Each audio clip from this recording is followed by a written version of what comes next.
Siri_bot. Siri_bot has joined Cerebro Love. Stream elements. Artextric is now live. Streaming art, anime art commission, hashtag how to draw, hashtag drawing, hashtag art commission. Botrix official. Be a support hero today. By using commands like, support.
Okay.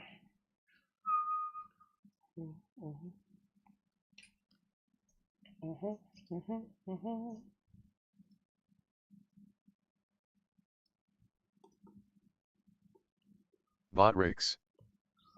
Botrix has correctly joined the channel.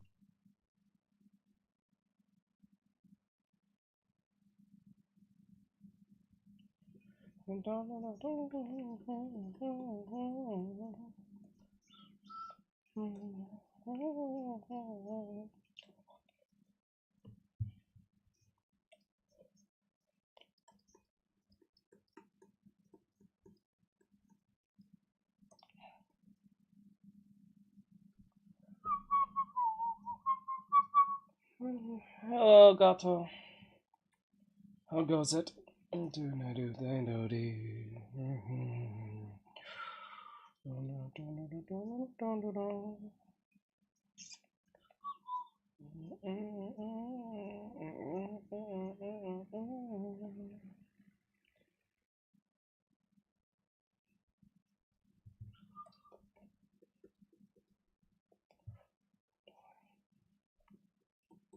A man?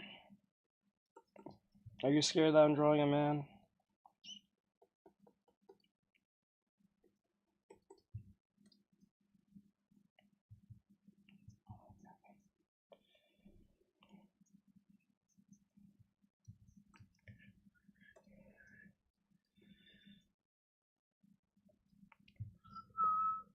Hello, Leo.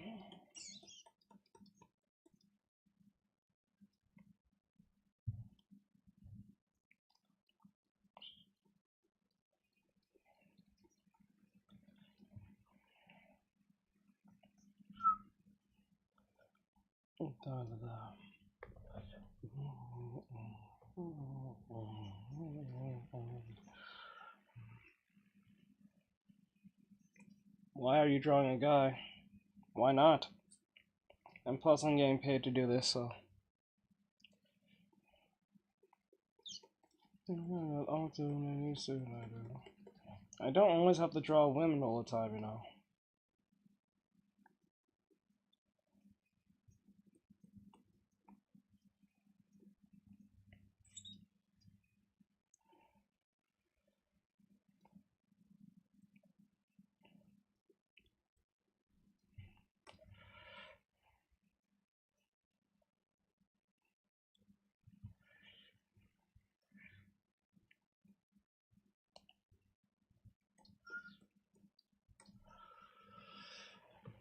Imagine someone walks in. If they walk in, they walk in. It's just a man with his shirt off. Oh, scary.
That's what I'm saying. Like, shirtless man. Oh my god, scary.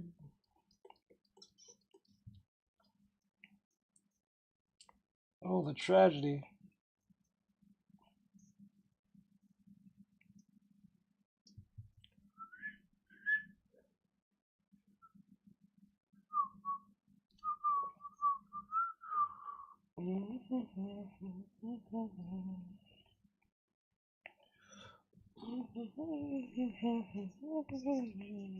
No. Sorry, don't let people do that. No.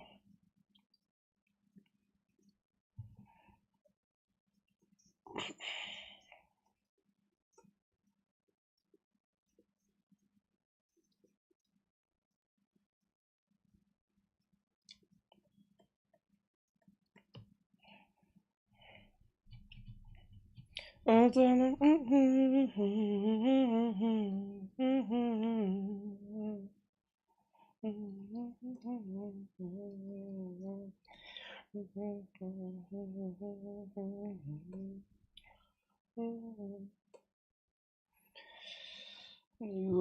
do not let people join the live. Let's see here. The arm's a little bit off. This arm is off. Need to grab this part.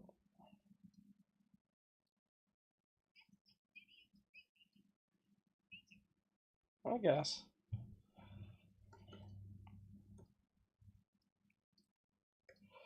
I guess it does.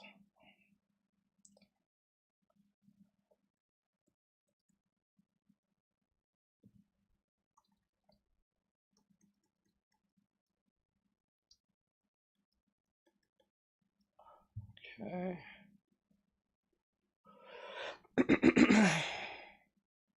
Let me see. Guys, do not tell me what to draw. I'm not gonna draw it because you tell me to. I'm not gonna do that. I'm just wasting my breath.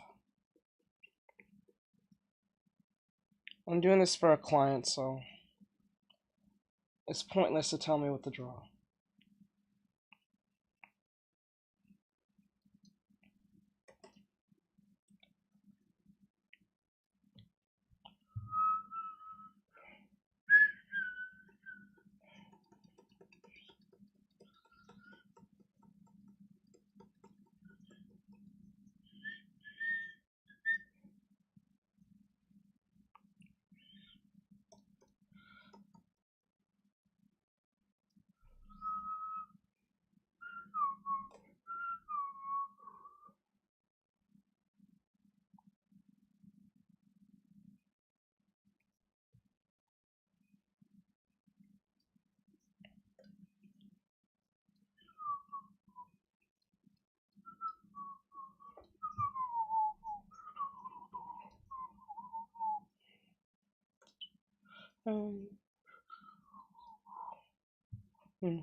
No, this is client. This is for a client. This is not from me.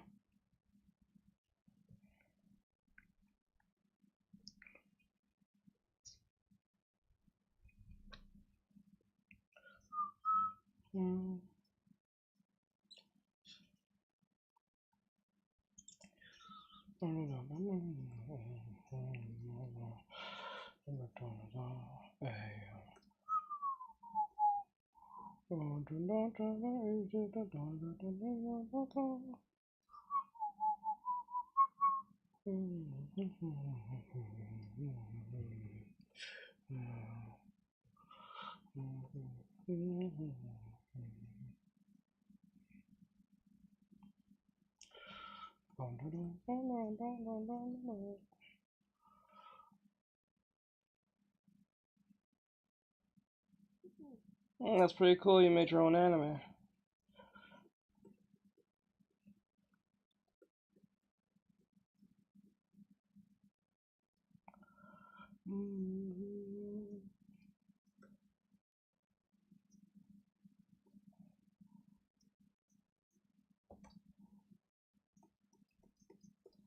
Okay.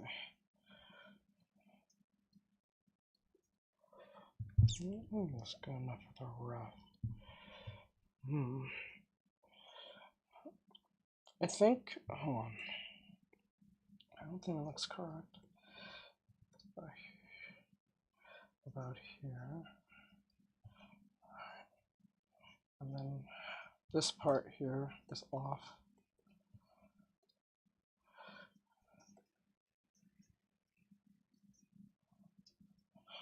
Okay. And then curve it. Like that. And like that. I think. Hello, Ari. I'm working on your drawing. Let me see. I think it's just a human. He's drawing a human. Well, it looks pretty human to me.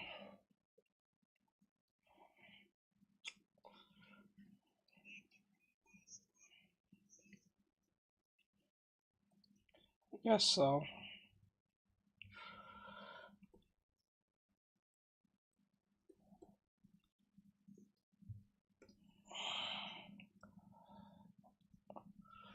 Okay.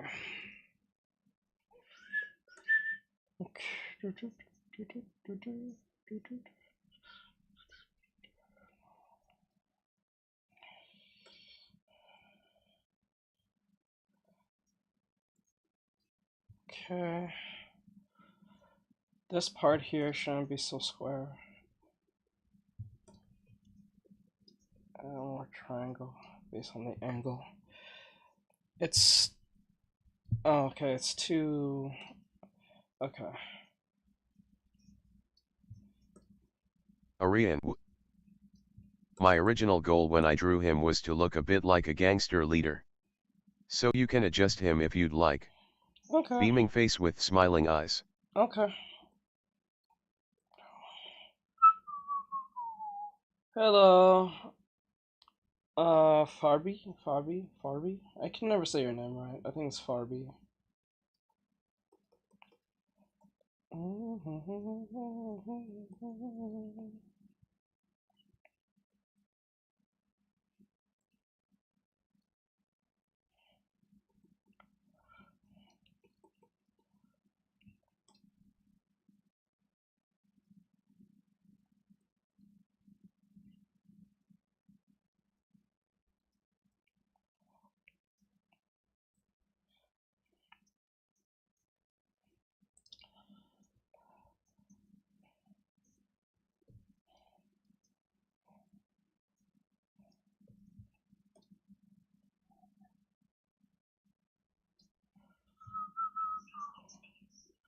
It looks alright, but it needs a lot more work.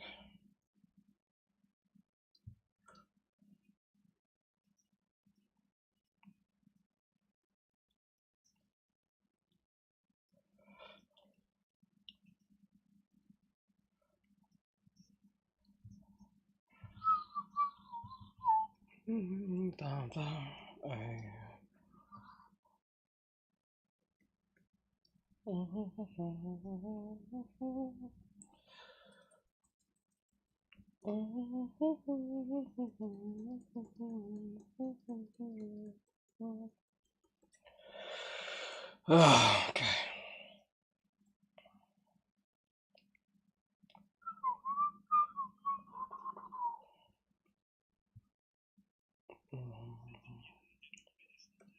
Yes, I did.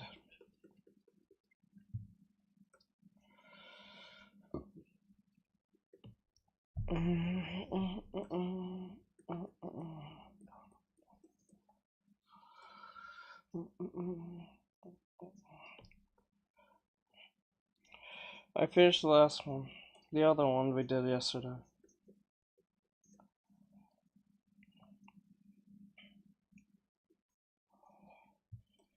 I'll show you in a bit.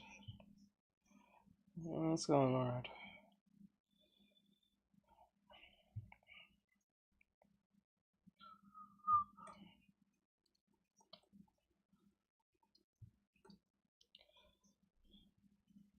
It's going okay.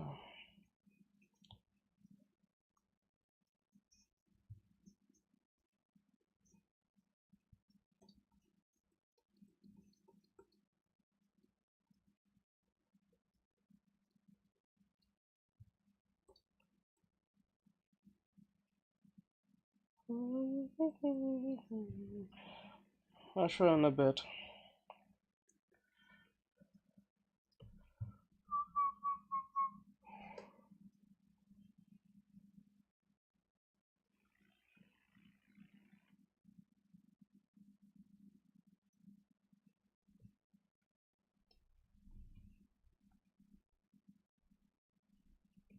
And that's Ta. I think that hit again is Ta, I think.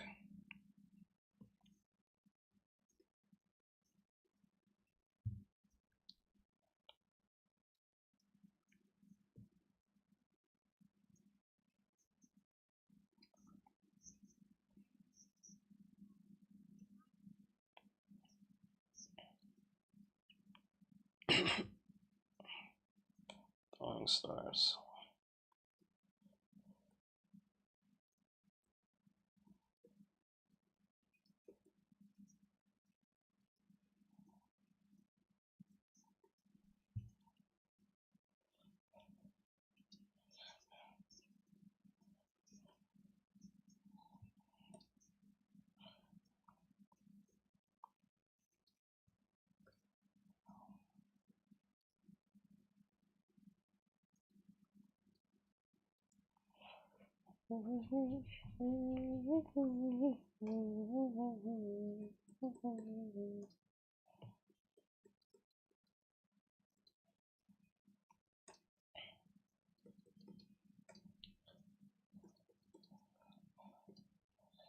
Okay.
Okay.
Make this strong.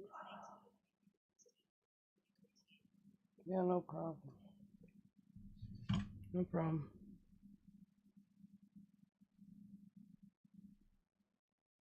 I think next time what I'll do is replace that with the 210 with a PNG tuber instead.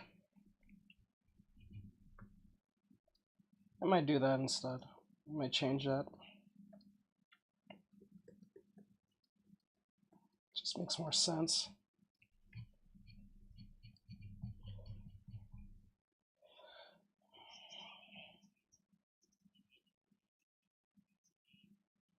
Yeah. I think I'm gonna replace that with the idea of,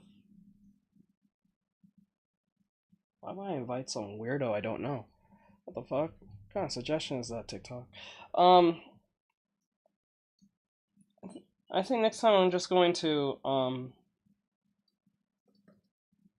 replace the 210 with PNG tuber.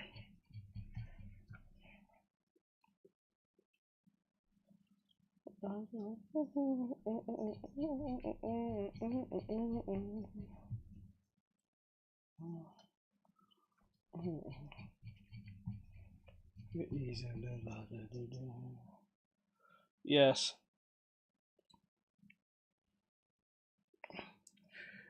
A PNG tuber is a person who's PNG. They don't have no movement, but they have reactions. I think I might do that instead. When I think about it. Hello, Bri. What's going on, bro?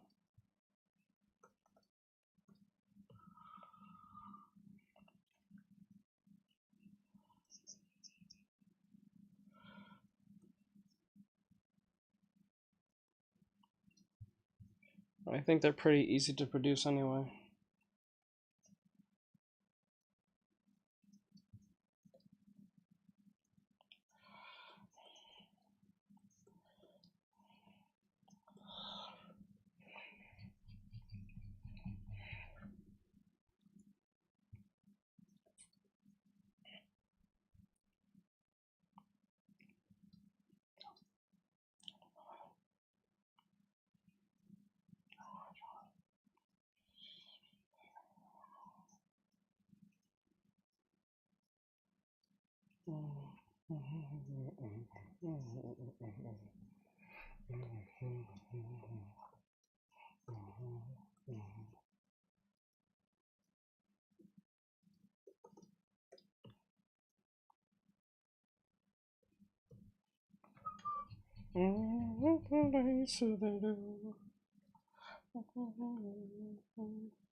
I remember, don't worry.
Hello.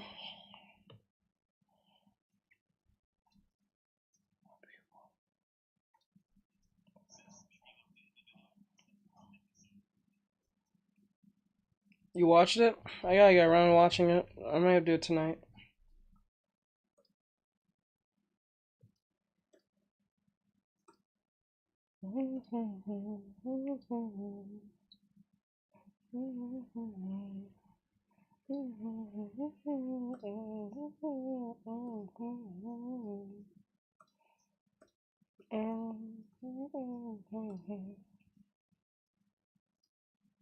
This song is way too addictive to listen to.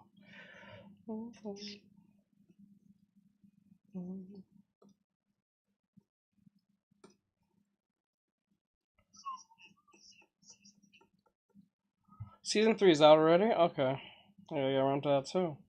There's so many stuff that came out this month. It's coming out this month. Jesus Christ.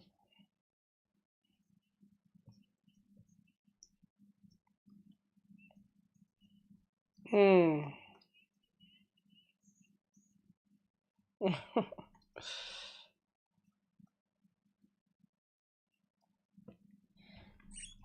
It's funny you said their anatomy, they're soothing. Women women's anatomy is more mesmerizing, but that's more of an opinion.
Mm.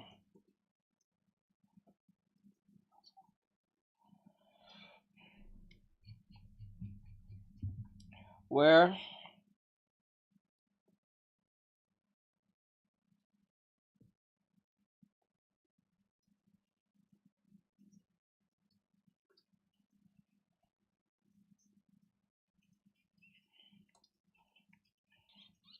Okay.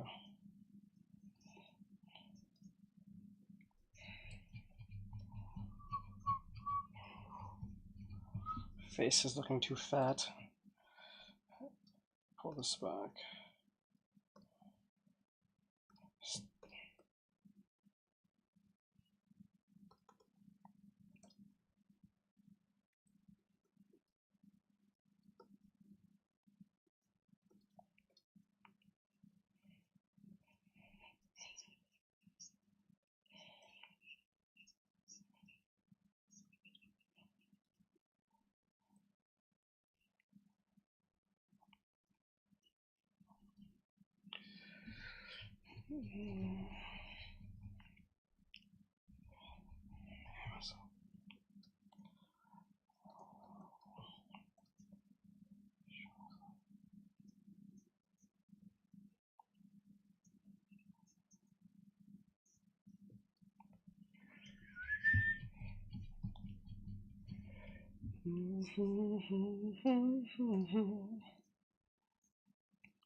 I hear you.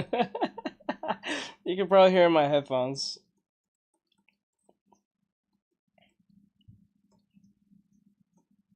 I'm just trying to avoid the copyright problem. That's why there's no music playing. I'll have at least some rain in the background, but I don't know how to switch the devices. I gotta figure that part out. I just have it on repeat.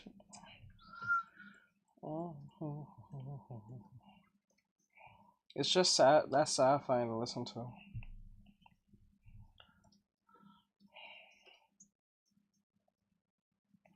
There are some great anime opens that's better than most Western music. I'm telling you now.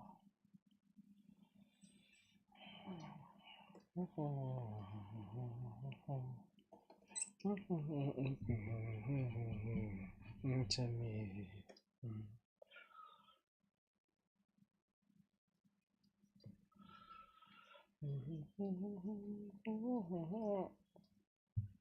There's a lot of anime music I'll listen to over a Western song.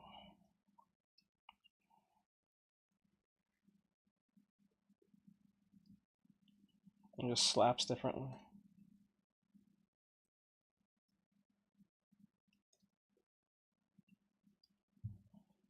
No. Oh god.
Rescue me.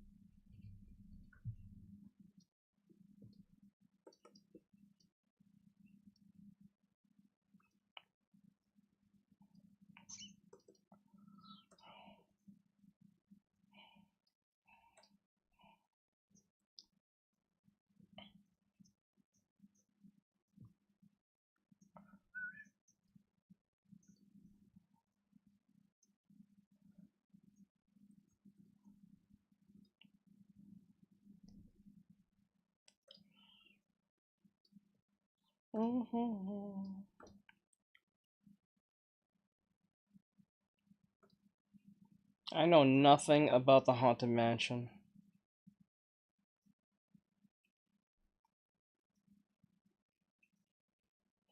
If anyone to ask me what's the story about, I'm like, I don't fucking know.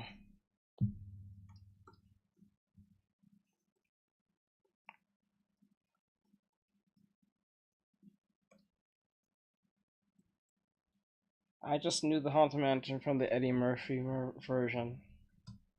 I don't know nothing about that.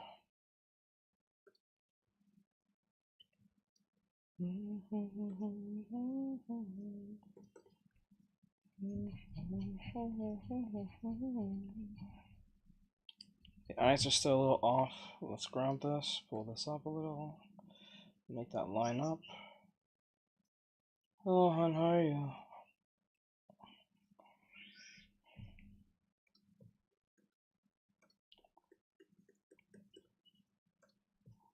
What are you doing?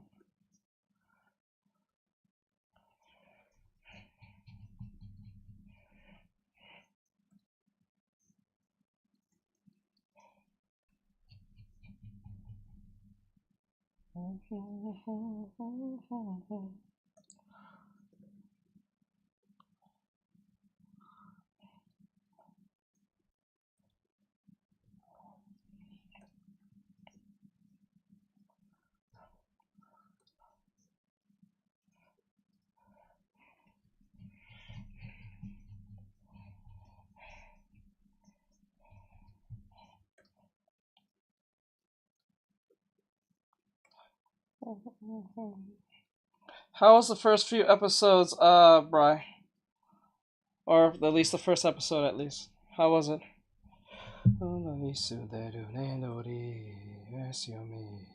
Yeah.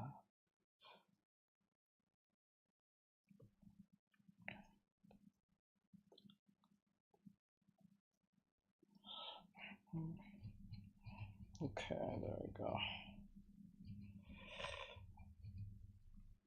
The head.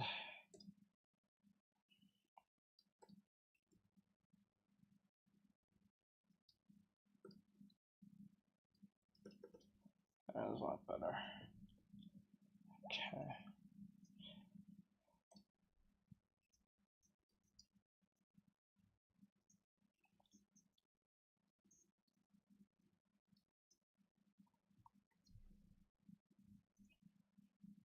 Hello, Mona. What's going on?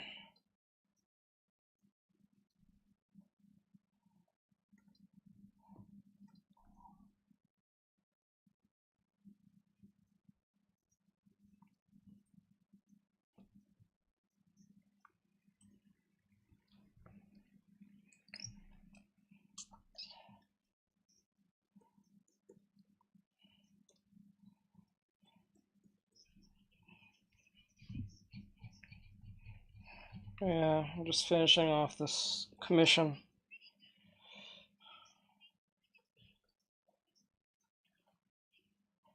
The anime seemed kind of trigger-ish at first.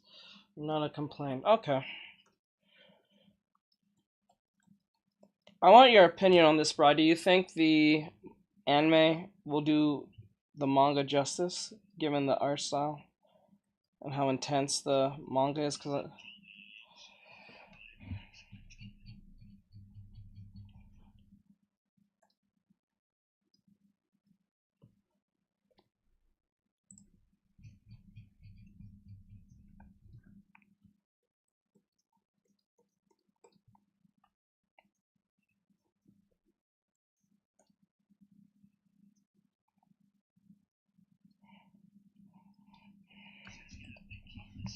okay, good.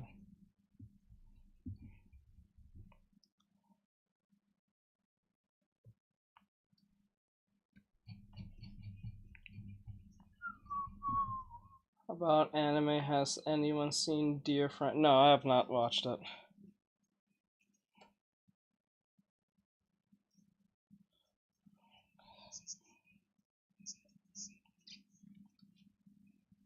No,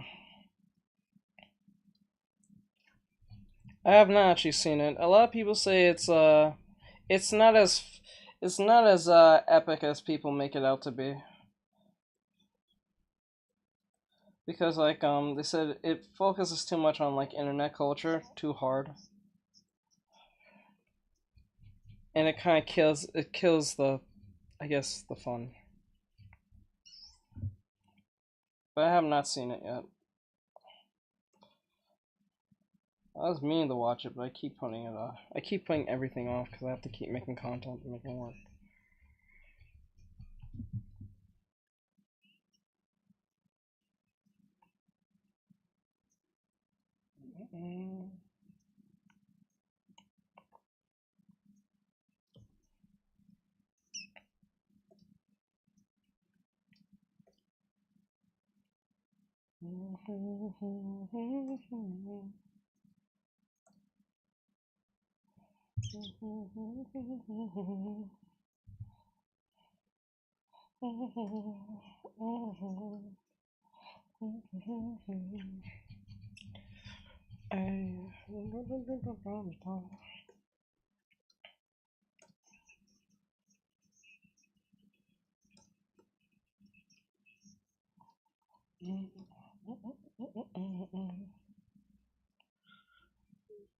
Oh, she's cute. That's a cute cosplay. Let's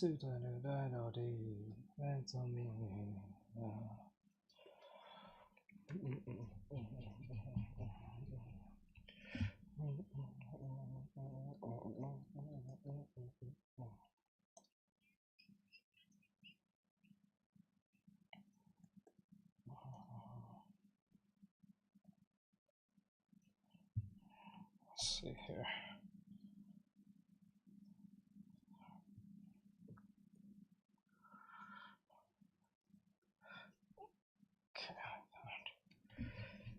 Okay, that's where the problem comes in. It's the ear. Okay.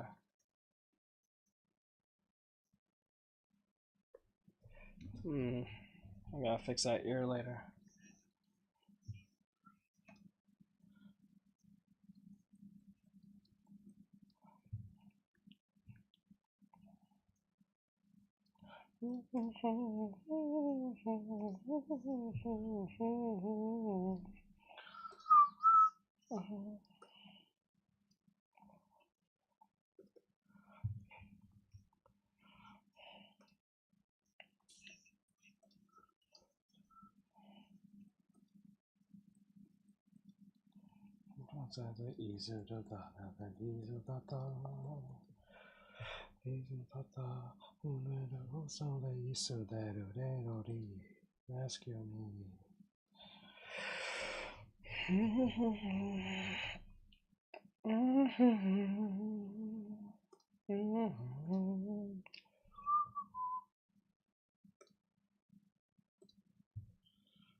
No, I was paid to do this one.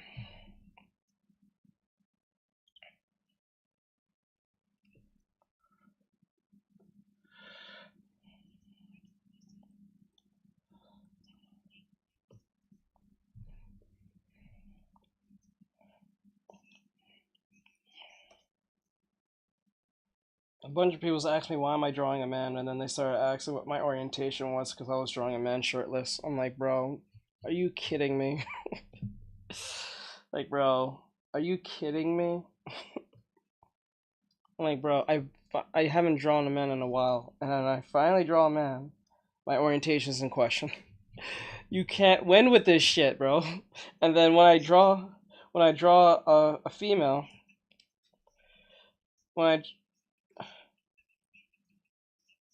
when I draw a female, they say I need to get a girlfriend. That shit's wild. That shit is weird. You can't win. As soon as they saw the shirtless dude, there's like, imagine your family walking in. I'm like, if they walk in, they walk the fuck in. They ain't gotta lose their mind over a shirtless man. It's not like someone's gotta lose their mind over that.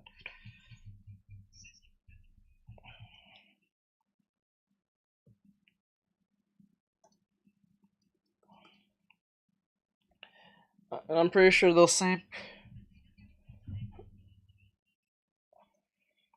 And what's funny is like, if that's the case, don't watch Fairy Tale. Don't watch Fairy Tale.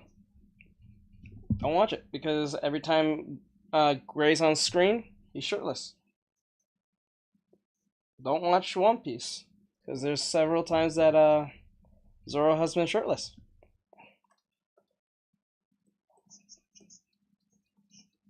I'm like, I don't understand these. I don't understand these people. Like, Jesus Christ. Like, are you that of a nun? Like, Jesus Christ.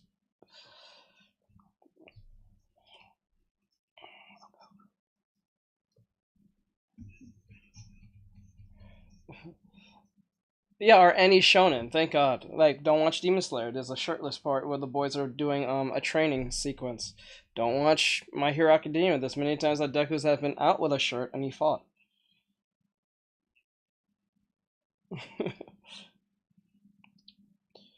It's wild. I can't. It's just wild.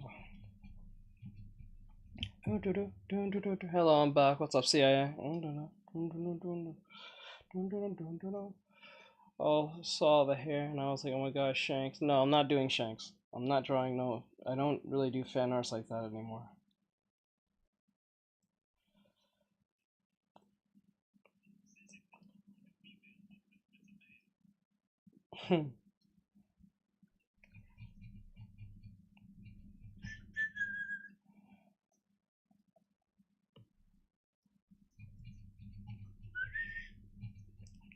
I tell these people, I can draw a fucking dude. A lot of you just don't ask, or a lot of you don't want to see it, and I don't know why. Shit's weird.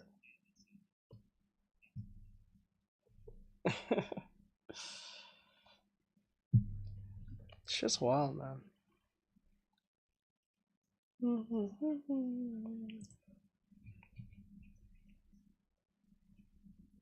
I won't draw. Yeah, I think that's kind of cringe. It just kind of defeats the purpose.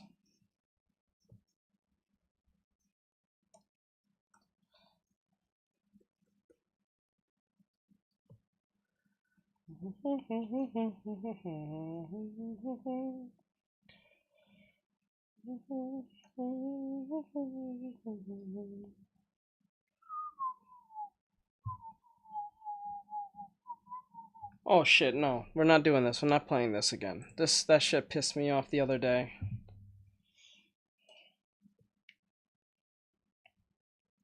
I don't know what the fuck I was even like blasting into the reaction TV with the cosplayers. It was some person playing some type of song on the stage. I'm like, this is not the cosplay shit. This is some weird shit. At a con. I want to see this shit. I want to see the pretty girls. I want to see that shit. Hmm.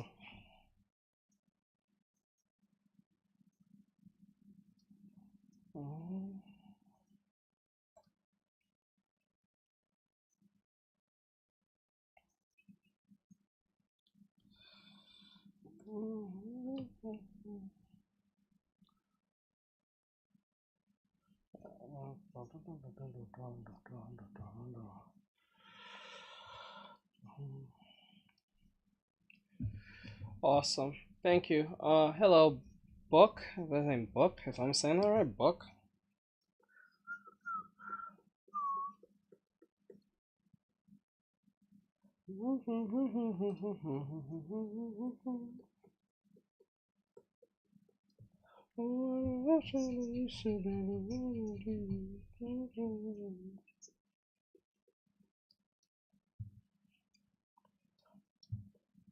People pick on you for having long hair? That's weird.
Rescue me.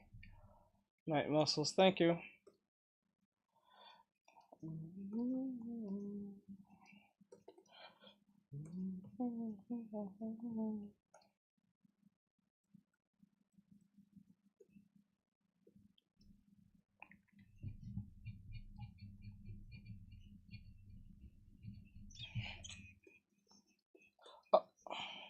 Alright, Mona, later, bro.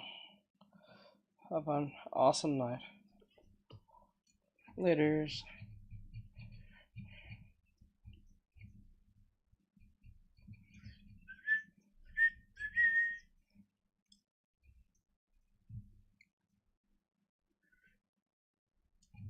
Hide, hide, hide.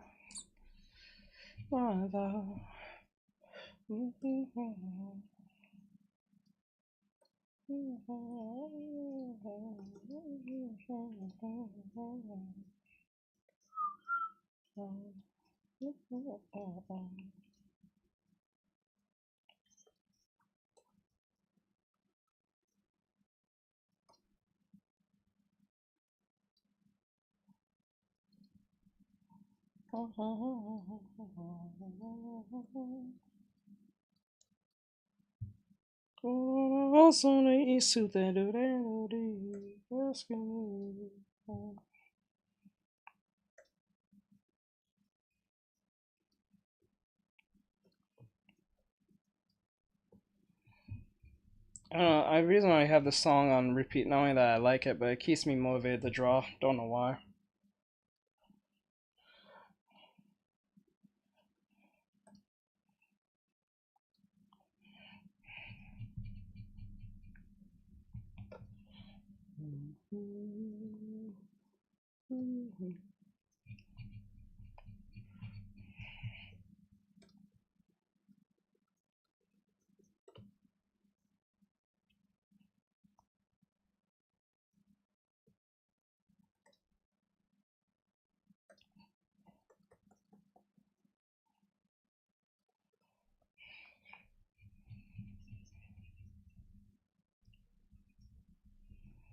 I'm not actually coloring this. I'm just trying to mold this out to be correct.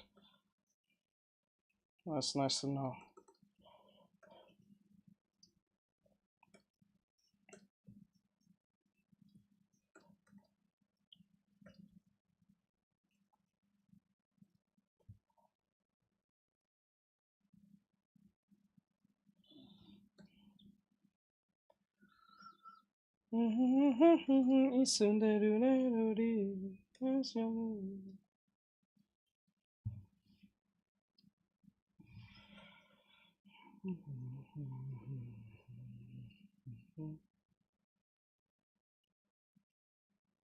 Wow. This pose is funny looking. I can't. Oh shit.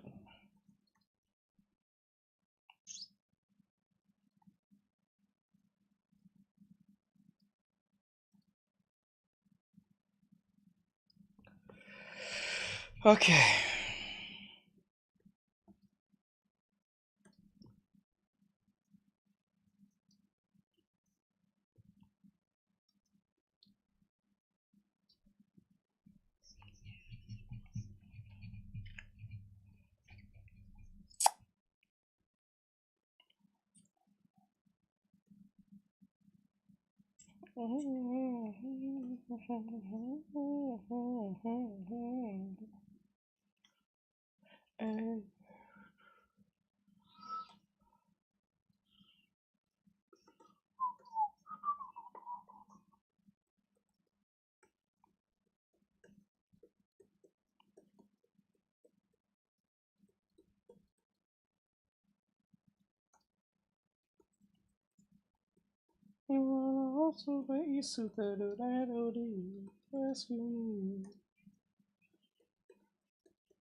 Rescue me.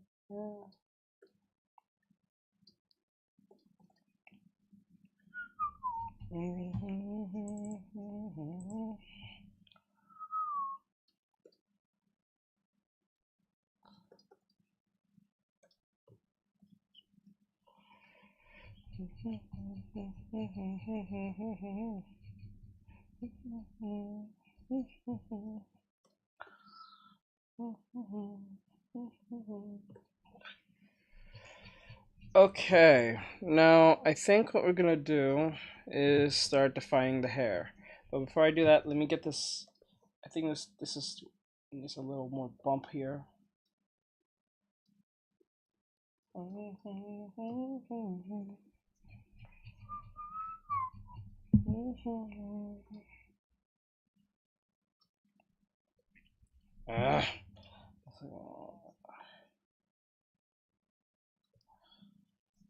No.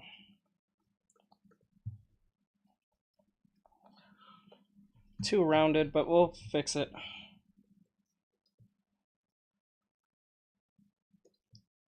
Okay,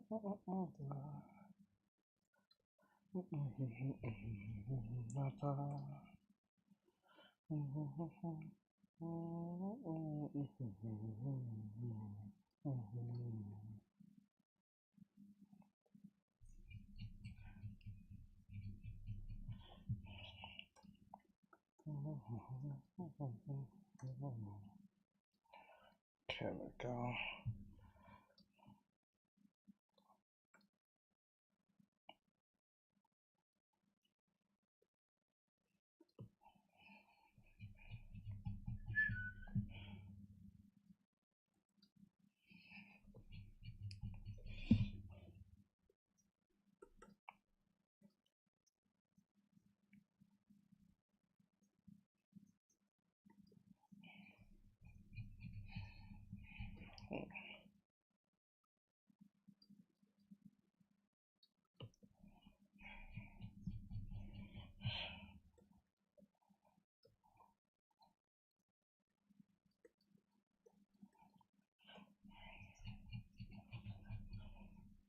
Okay, good. I think that's okay. I think that's fine. Okay.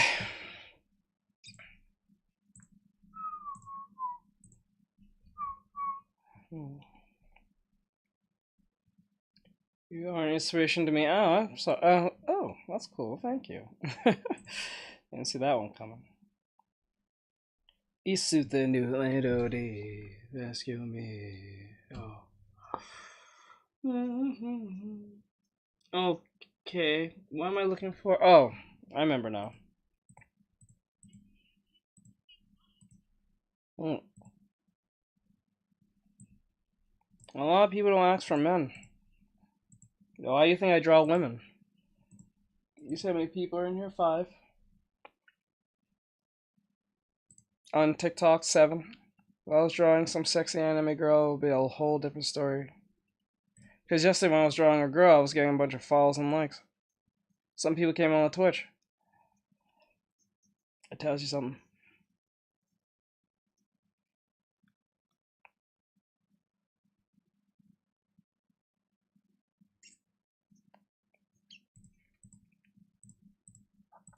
And then when I finally start drawing a dude again, my orientation is in question. Shit makes no sense.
Oh.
To me.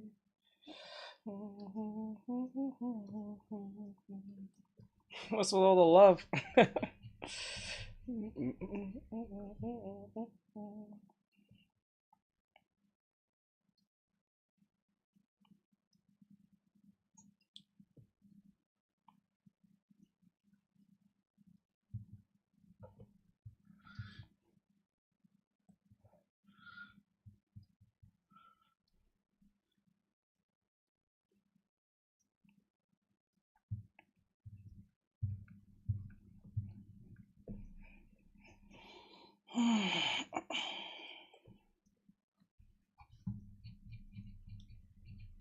Hide, hide, hide,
hide.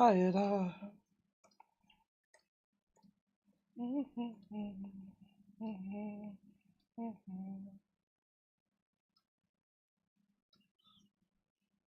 hide.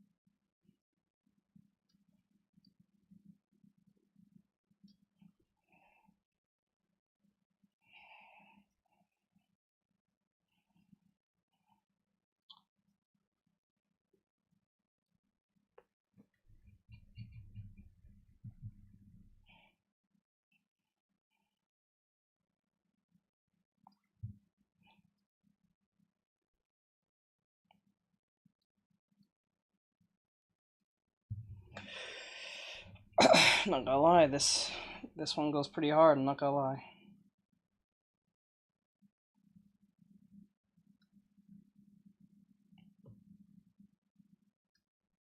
It reminds me. You know what it reminds me of, Bri? The Skull Crusaders from Irgir.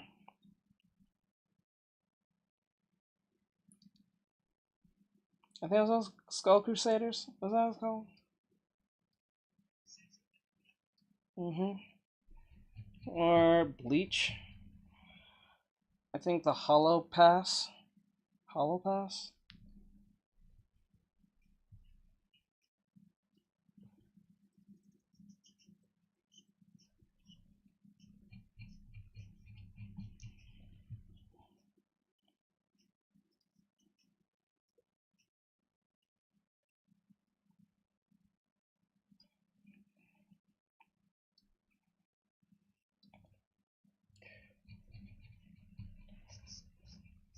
Skull Crusaders. I thought it was Crusaders. Why I thought Crusaders?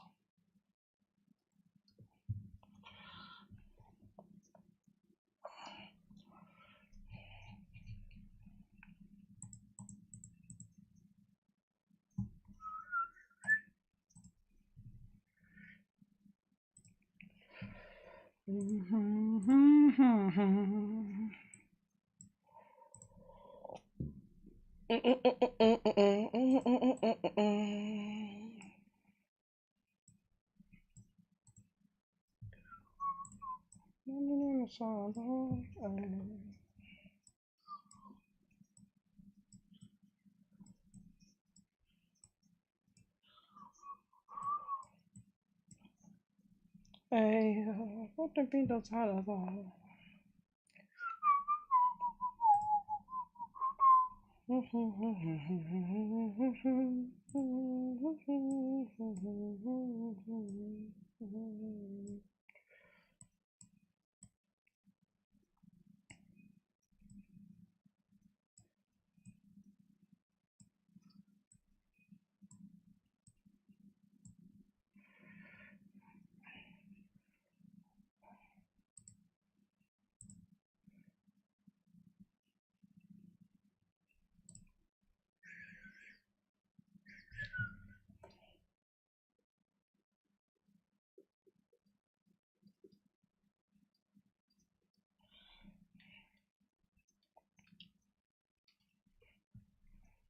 What? That's weird. Oh wait, no, it's on the other time.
Didn't he wear glasses?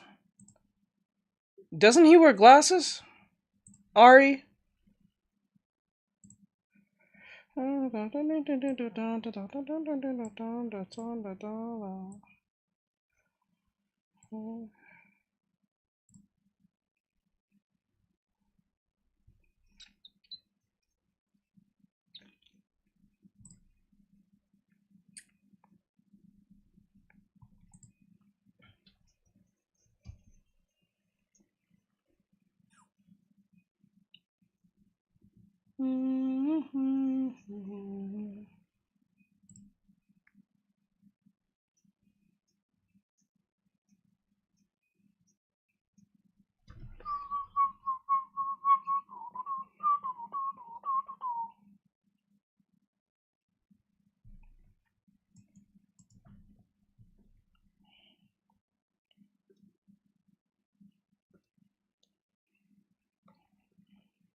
JR.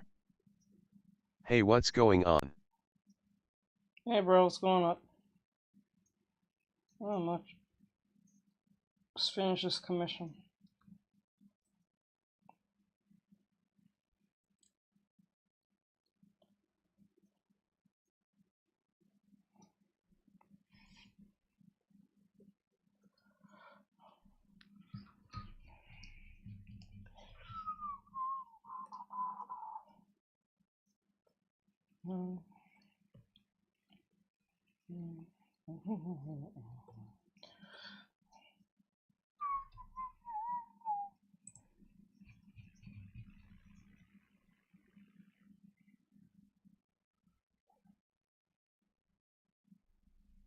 Um.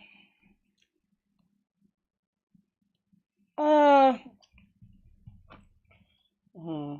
I think that's subjective to a certain JR. degree. Cool. Well, you I'm can. just finishing up work myself. Okay. Annoying day. Had someone ask me to do something incredibly dumb. What was it? Um. What you consider level 2 is level 2. If it's something that seems difficult, that's higher than your level then. Put it that way. Because what's considered a level 2 to you may be now level 2 to Bry.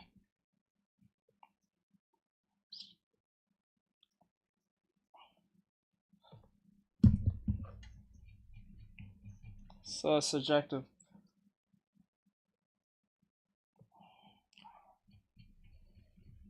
I only use the word levels on the difficulty on the individual who has difficulty with it. If it's considered difficult for you, it's higher than your level.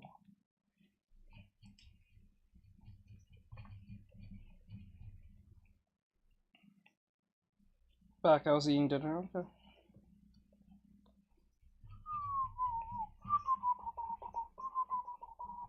JR. I had to explain the difference between a local file and an online file to a supervisor. Which is something anyone younger than 65 should know, and they were in their mid-20s.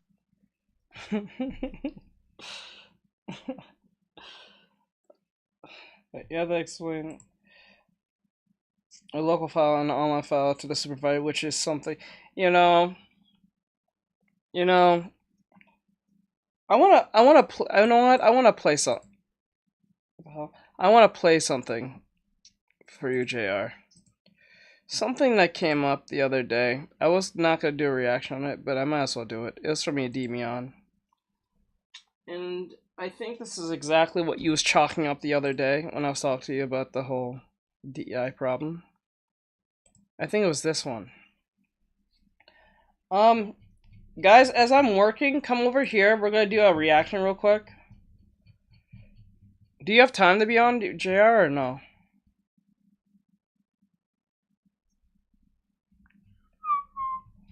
Because for all I know, you probably not be able to stay on.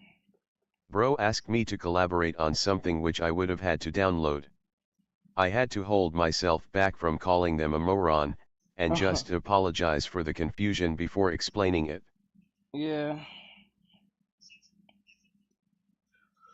Yeah, so everyone, hop on YouTube. We're gonna do a reaction. Something that is really plaguing the gaming industry. You guys gotta come over here on YouTube. YouTube horizontal, not on YouTube Shorts.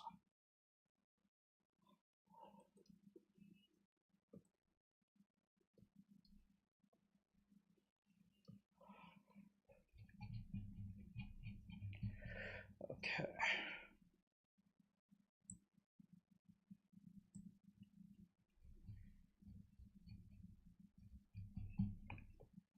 Okay, now that hand needs to be fixed. But I think this is pretty good.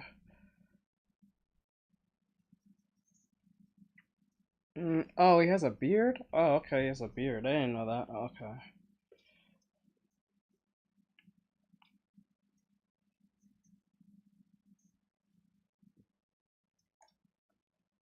Ryaga Samurai. Yo. Okay, Bry's here. Alright, let's jump onto this. Hold on, let me 1 second. Shit.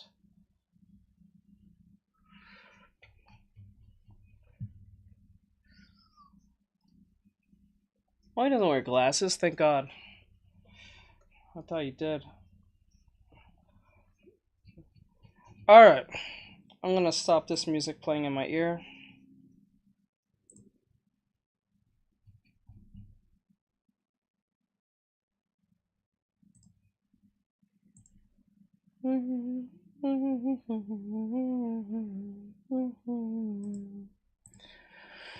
Alright. There we go. So, wait, let me just get straight to it because I don't want to waste time doing this.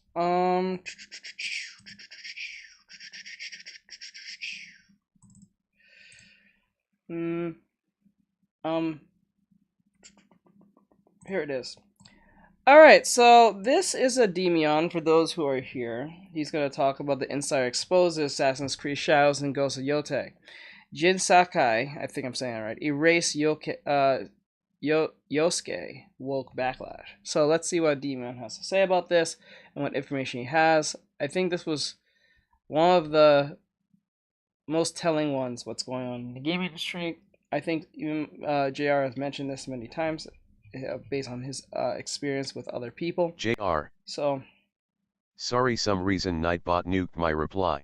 No, it's perfectly fine. But what I said was, sure, I can hang out while I'm working. Alright, let's play this. It's Endymion, and since my last video about Assassin's Creed Shadows, I've been given some more information on the original game's plot, as well as some other things. I also got some news I heard from sources about the whole Ghost of Tsushima and Yotei situation as well, and I think a lot more people need to know about this too.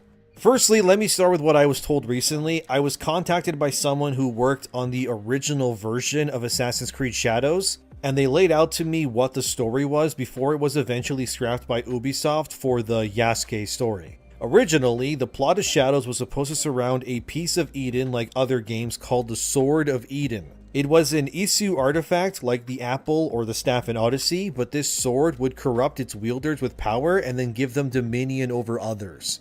The hero of the original story was named Taka Yamauchi, who was a Shinto monk. Taka was decided to be a follower of Shintoism because it was a unique religion within Japan at the time, which would give Taka an interesting viewpoint of the world around him. This was chosen because the writers on Shadows wanted to give the audience a glimpse into a world that was foreign to many. And it was juxtaposed against the idea that this Shinto monk wanted nothing to do with conflict or the wars that were being engulfed by nobles. So pretty much, the hero was a badass nice guy who wanted to garden all day and just meditate. But of course, like any good badass would, the danger finds them eventually. Apparently the story would have switched into high gear when Oda Nobunaga was killed.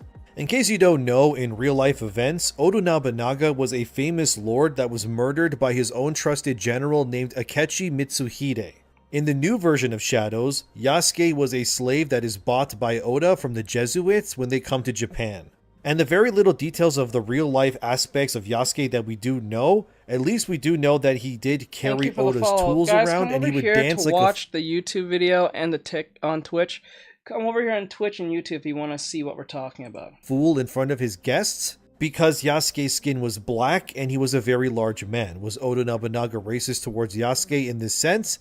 Absolutely. But I mean, it was a different time, of course, where a black man would stand out like a sore thumb amidst the rest of the Japanese populace. Anyway, like I was saying, Taka Yamauchi, our hero, would be in a nearby temple when the fall of Oda Nobunaga happens. A fugitive would then come to Taka's temple from that said battle and would reveal himself to be Hattori Hanzo, who, if you don't know, he was one of the legendary ninjas of that same time period in real life. He was an actual person that was instrumental to the legend that we know today of Japanese shinobi. Hattori Hanzo would be wounded upon meeting Taka and would reveal that he had but one possession in his care, which would be revealed as the Sword of Eden taken from the hands of Oda Nobunaga after his death by Akechi Mitsuhide and his band of murderous power-hungry samurai brethren.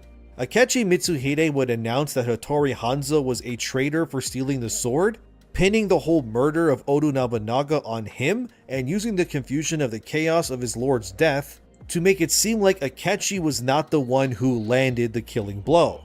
So, the entirety of Japan was out looking for this shinobi man who, unbeknownst to Taka, was carrying the Sword of Eden that could change the fate of Japan depending on who wielded it. I like the idea of the story so far. Sure, the sword is fantastical, but all Assassin's Creed had this concept, so it fits right in. And it uses the real-life individuals of that time to make a compelling narrative that I would actually want to explore, but there's more, so let's keep going. Taka would agree to treat Hanzo's wounds and would shelter his presence from Akechi and his samurai. Within this newfound trust, Hanzo would reveal to Taka that he belonged to a mysterious clan unbeknownst to the outside world of Iga shinobis that were working to save Japan from the clutches of Akechi Mitsuhide and his corrupt samurai. These Iga shinobis would be revealed as the Japanese branch of the Hidden Ones. And this is how Taka would get introduced to the creed of the assassins. Akechi Mitsuhide and his men would also visit Taka's temple. Lie, this whole concept sounds way awesome than what I heard. This is beautiful. I love the sound of this story. Looking for information on whether he saw a wounded man carrying an item on him. But Taka would skillfully dissuade Akechi and his men and then throw them off of Hanzo's trail.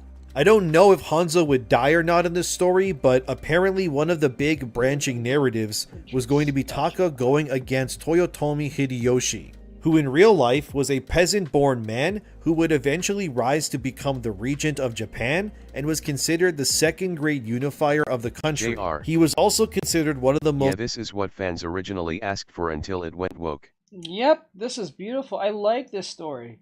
It's very straightforward. It doesn't sound very, very complex. It's not talking about things that's not important or things that does not follow in it doesn't hinder the story in the slightest. It's straightforward. It seems linear to me. It doesn't sound like it's a bunch of nonsense that don't need to be put in.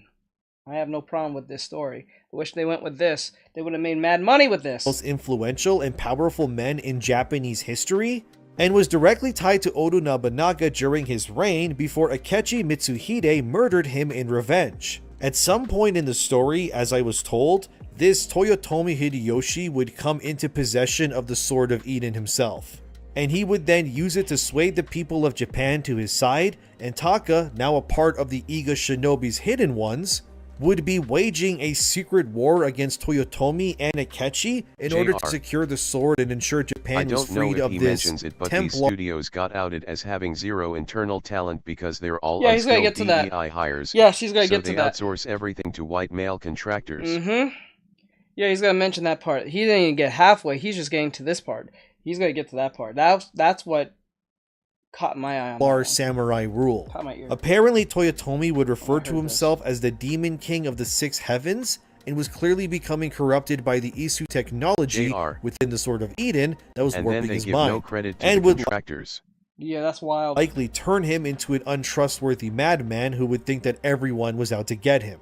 According to my sources, the story would eventually end with Taka defeating Akechi Mitsuhide for killing Oda Nobunaga, and eventually, within the shadows, taking down Toyotomi Hideyoshi and claiming the Sword of Eden for the Iga Shinobi Hidden Ones. We work hard in the Commonwealth, but building a brighter future is getting harder. Rob Bresnahan sees it every. The story would then end with Tokugawa Ieyasu, who was the first shogun of the Tokugawa shogunate, ushering in a new era for Japan that would span from 1603 all the way to 1868, when the Meiji Restoration would happen.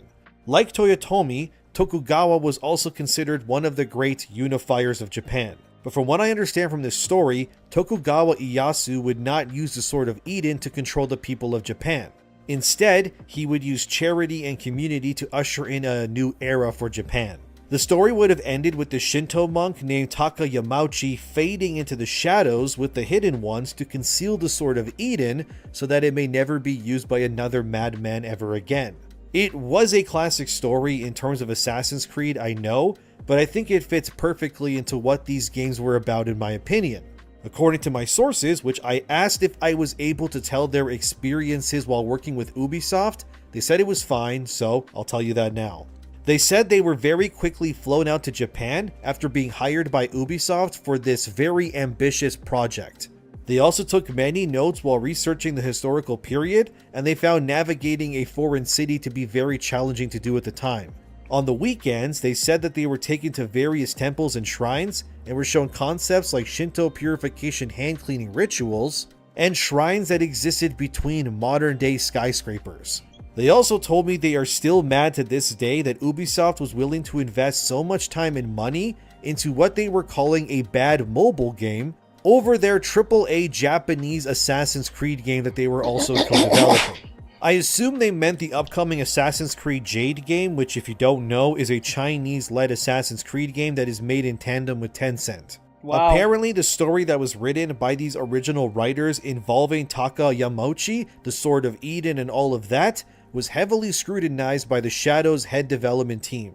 According to my Wow. sources, most of what was made or written by the original Shadows team was largely abandoned by the now Shadows devs. This all happened between 2015 to 2016 according to them. So Bro, this was game in has been 2015? Oh my god! in and off development for almost a decade at this point.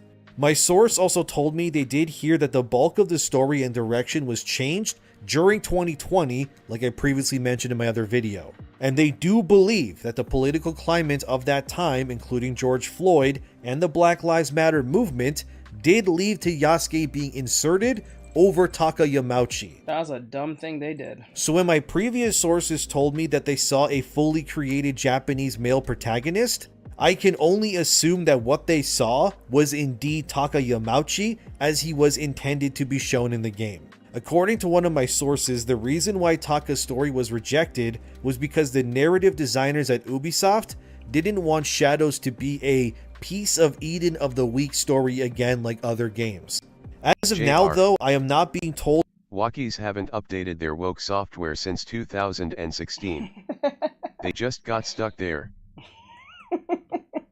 what the actual plot of Shadows is as of right now. But we do know that they gender swapped Taka and combined his idea of his character with that of another legendary Iga shinobi. But instead of Hattori Hanzo, the shinobi chosen was Fujibayashi Nagato. Nagato was like Hanzo, one of the legendary real-life Iga shinobi. But of course, he was not chosen as the main character of Shadows, as I'm told, because he was a Japanese man. And What? what's very weird in Western studios is, largely speaking, Asian men are oftentimes treated Like with white the same men. disdain as white male yeah, characters yeah, as well. yeah. We talked about this a lot. I mentioned this a few times. For some odd reason, I think what's happening is that woke individuals are looking at races who are doing well, or at least do well in a family structure or overall education, finance, and stuff. So what they're looking at is they look at white people as a problem, and then they look at Asian as a problem. When I say Asian, I'm not even talking about Indian. They're talking like Japanese, Chinese, Korean, anything that has what is it? Oriental type people. Anyone who's Oriental is usually considered white adjacent because they seem to work together, or at least work in a way that the family structure is intact, or they do well in finance, they do well in education, they do well in other things that the other races are not. So they look at the Asian as like white adjacent because what makes this funny is that it's hard to go at them because they don't have any like crazy history against white people or in any other race other than probably each other, right? So so they secretly or purposely be mean to Asian people, not even Indians or anything like that. I don't think that much. It's funny because one of the most successful family wealth demographics in America are Nigerian Americans. Oh, for real? I thought it was Asian. But they don't mention that. Oh, they don't? Oh, please send me the stat of that, please. Please send it to me on Discord. I thought it was Asian. So instead of Nagato being your Shadow's main character or Taka, and the reason why is they operate in traditional family units. Ah. Send that to me. Can you send me a stat on that, please? Why Naoe is your shinobi in Shadows officially. She's article? the daughter of Fujibayashi Nagato, that's canon by the way. In the reveal trailer Dev Diary, they reveal and confirm that the name Fujibayashi Nagato is the guy in the trailer and that Naoe is his daughter. So Ubisoft quite literally took the concept of the Iga Shinobis, which was spearheaded and led... Not the top. Okay, because I was said, okay, because I believed there was Asians on top. I didn't know about I didn't know about that one. I really did not know about that one. I thought Asians was on top on that one.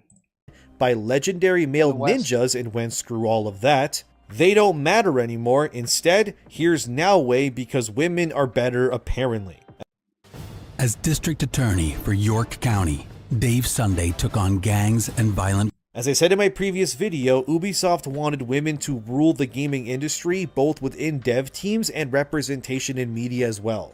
I think a lot of this could have been avoided if they simply didn't have Yasuke, because two protagonists are not something we really want in Assassin's Creed games anyways, and they should have just made Naoe have a male variant, and then you can choose which... Only 35% of Nigerian Americans earned less than 50k. Oh. Okay. Whichever you want, like in Valhalla. But what's done is done, I suppose, and now instead of a cool Sword of Eden story, you're gonna be getting whatever it is that Ubisoft has cooked up this time. But like I said in my previous video, they have at least 7% of the pre-orders of Valhalla in the same time period. It's a big reason why they're bombing so hard right now. Besides the origins of 10.3% of all Nigerian American households earn more than 200k a year. Because they work hard. They work hard, and they try not to take days off. The stereotype is pretty true in most cases. A lot of people don't like the stereotype, but it's true. They work really hard. They will not miss if they don't have to take a day off, they won't take it.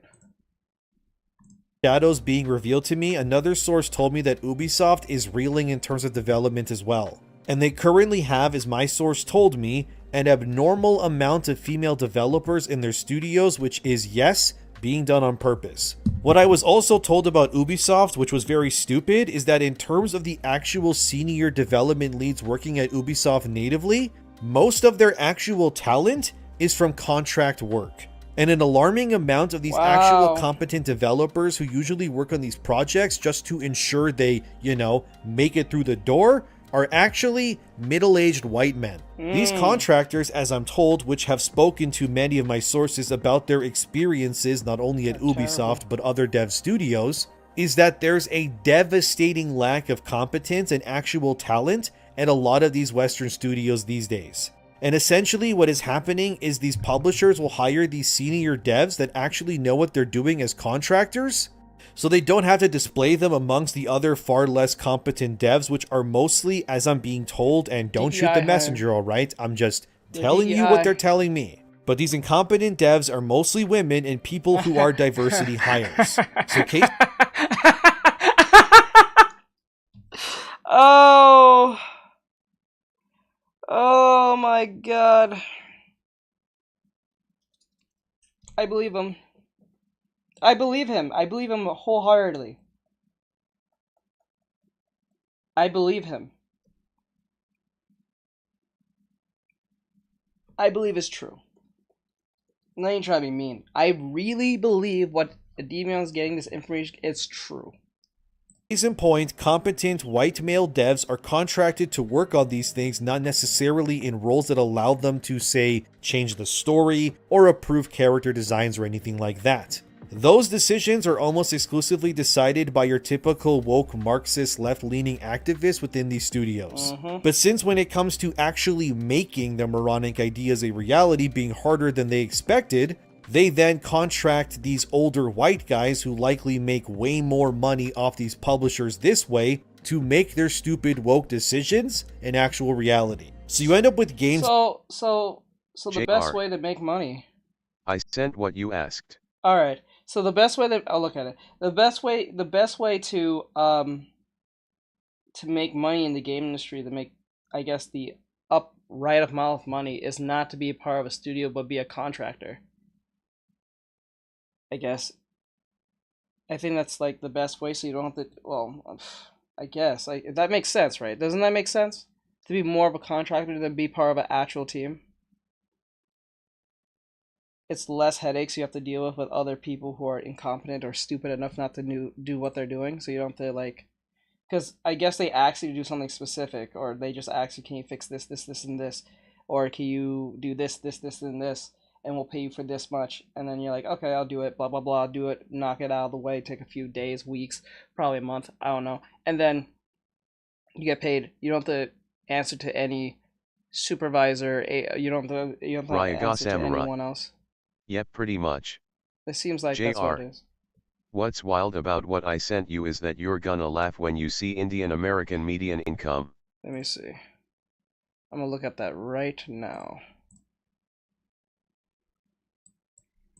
That suck and are made for no one, but at least they still function as video games. But this is largely only because these contractors are working on it. It's kind of messed up when I spoke to my sources about this, but this is apparently happening all over the industry right now. Studios are filled with people who have zero idea what they're actually doing. They're being hired based on identity or gender. What the hell? God, thank you, I appreciate it. Okay, the change on the right is median income, which should Nigerians do better than average, far better than...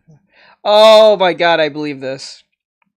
35% of Nigerian American households earn less than 50,000, while 51% of less than 75,000. Apparently, 10% of Nigerian households earn 200,000 or more. However, 25% of the Indian American household earns 200. Wow.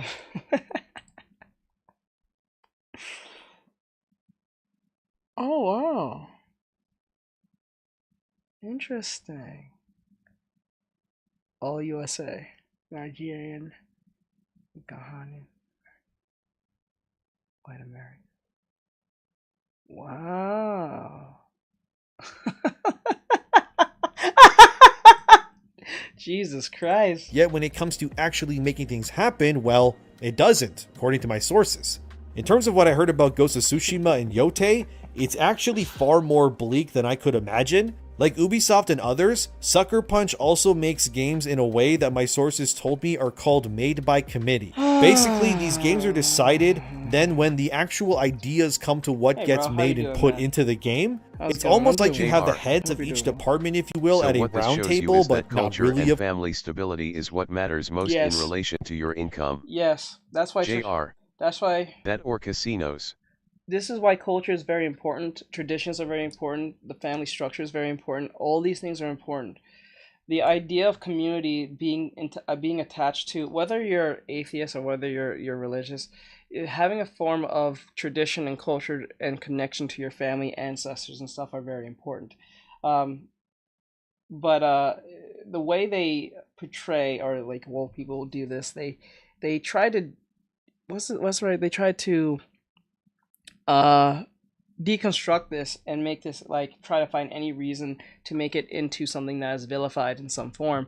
Because if you're like, say you're white American, or you're Caucasian, and you have ties back to Europe, or whatever case may be, you may be evil because you may have German, like, say, genetics, and then you should hate yourself because these people did something to another group of people. So you need to not practice what your ancestors done, whether it has anything to do with that or the fact, just the fact that you are that thing, you have to feel always like shit all the time, which is stupid as hell, because I can't control what my great-grandfather did back in God knows when.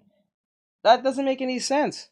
Why would I punish someone for something that someone else did who was not even existing at the time 100+ years ago? How do I know this motherfucker? it's like Jesus Christ. That shit is wild to me. I don't understand. Why would I punish someone for something that their ancestor did 1 trillion years ago? You know what I'm saying? They wasn't alive. They don't know these concepts. Things were different back then. It was just a different time. It is what it is. What the fuck? Of course, they could be doing it all over Zoom or something, but same idea.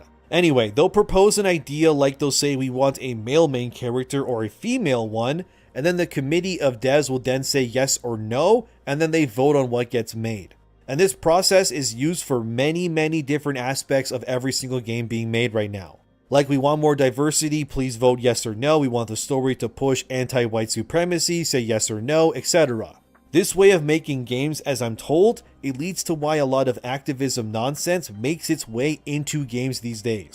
Because a bunch of activists could and likely will sit on their committee board and just through voting will overwhelm the minority of votes to ensure that everything meets their demands. So when it comes to Naoe and Yasuke being a thing in Shadows, you can almost definitely believe that it was likely voted on and decided by a committee as well. The same thing is happening at Sucker Punch right now. I was also told, and take this with a big fat grain of skepticism again, but apparently most of the competent devs have indeed left Sucker Punch quietly already. I cannot confirm this, but from what I'm being told, the key talent behind Tsushima have left amidst the second game in the series being made. I was told that originally... Alright, time to get myself cancelled, but hear the reality. It's about fathers not being in the home. Yeah.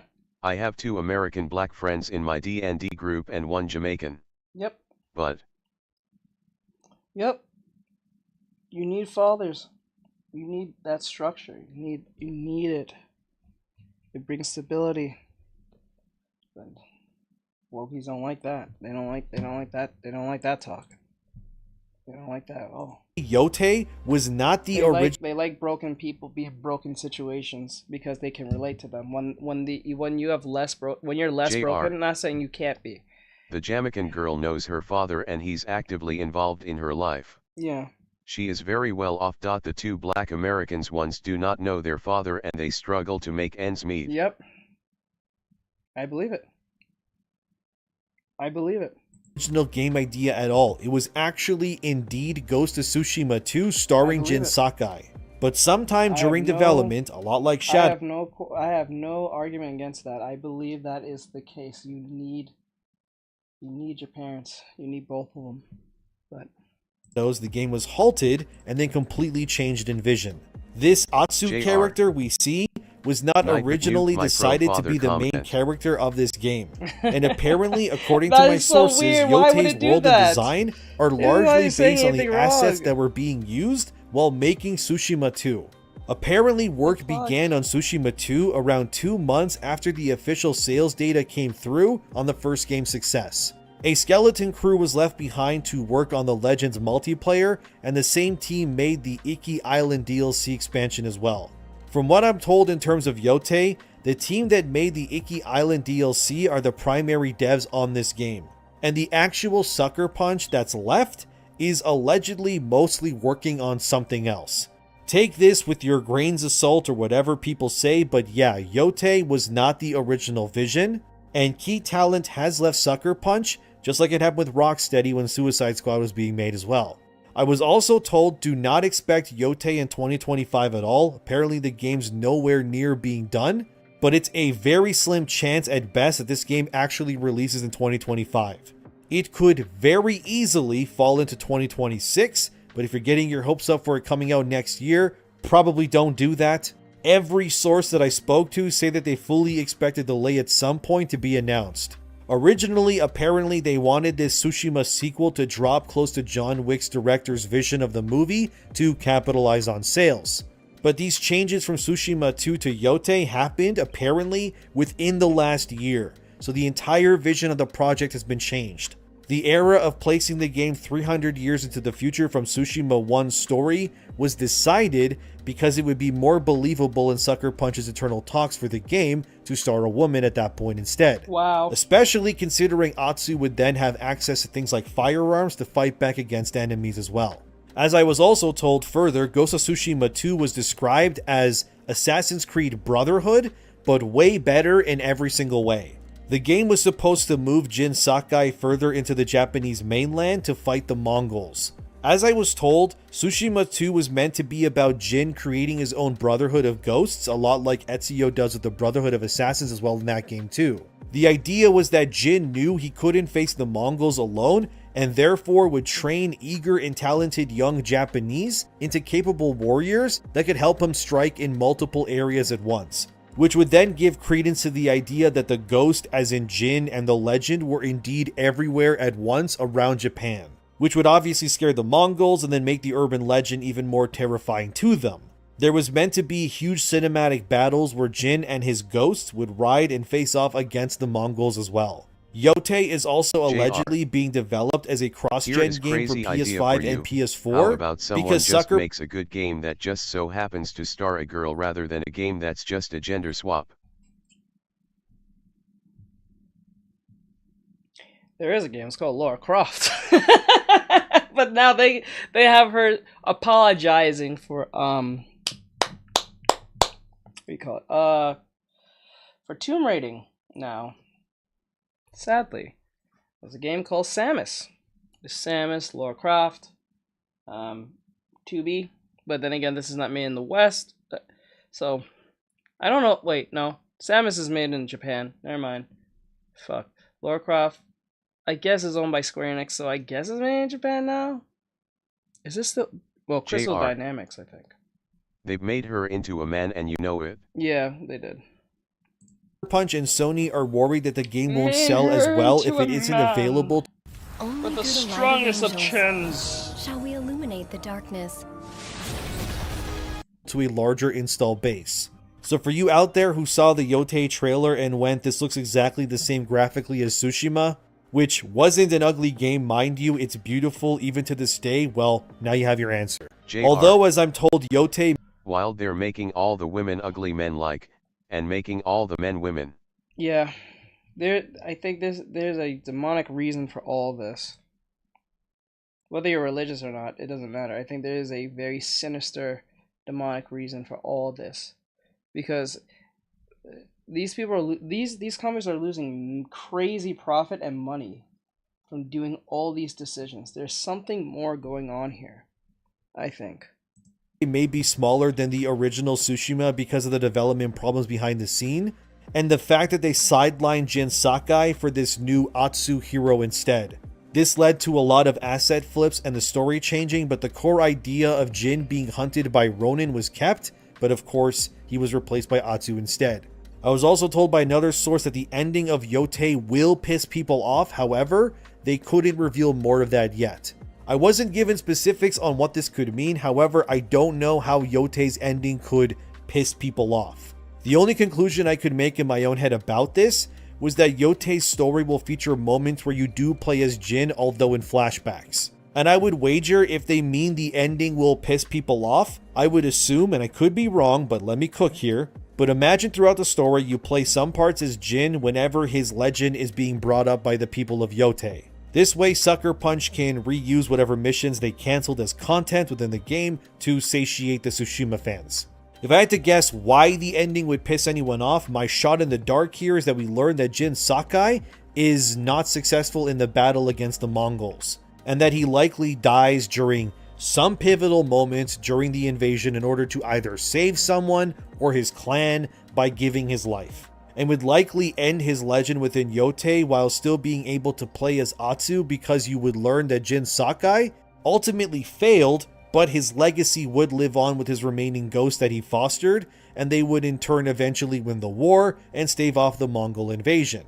That's the only way I could imagine the ending pissing people off, but I assume that they will confirm that Jin died before he could actualize his efforts, which would then close the book on his story so that fans don't demand more content from him. And this then allows Atsu to live on, and then it answers that lingering question. But like I said, Asian men are now being viewed as disposable when it comes to representation by the West, the same way that white men are too, so none of this would really surprise me really.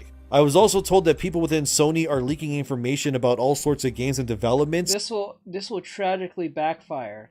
This is why I'm not for the this is why I'm not for anti-white people.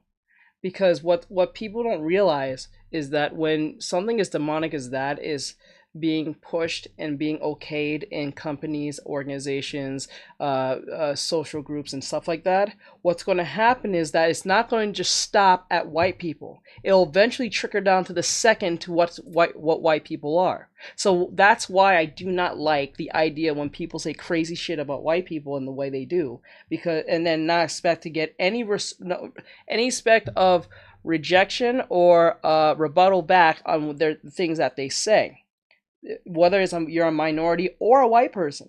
Because what's going to happen is anything good or anything positive or evil do not stay where it is. It either festers or it cleanses. That's two things that it does. It doesn't matter what it is. Whether it's evil reasons or positive reasons. Something that is usually starts good or bad will fester one way or another. JR. Oh, I agree. Think about it. The left is fighting to segregate everyone all over again. Yes. It's what's happening, what's ultimately happening here is a repeat of history, and we didn't learn a damn thing from what's happened in our American past, and we have not learned anything from the words of MLK. That's what's happening.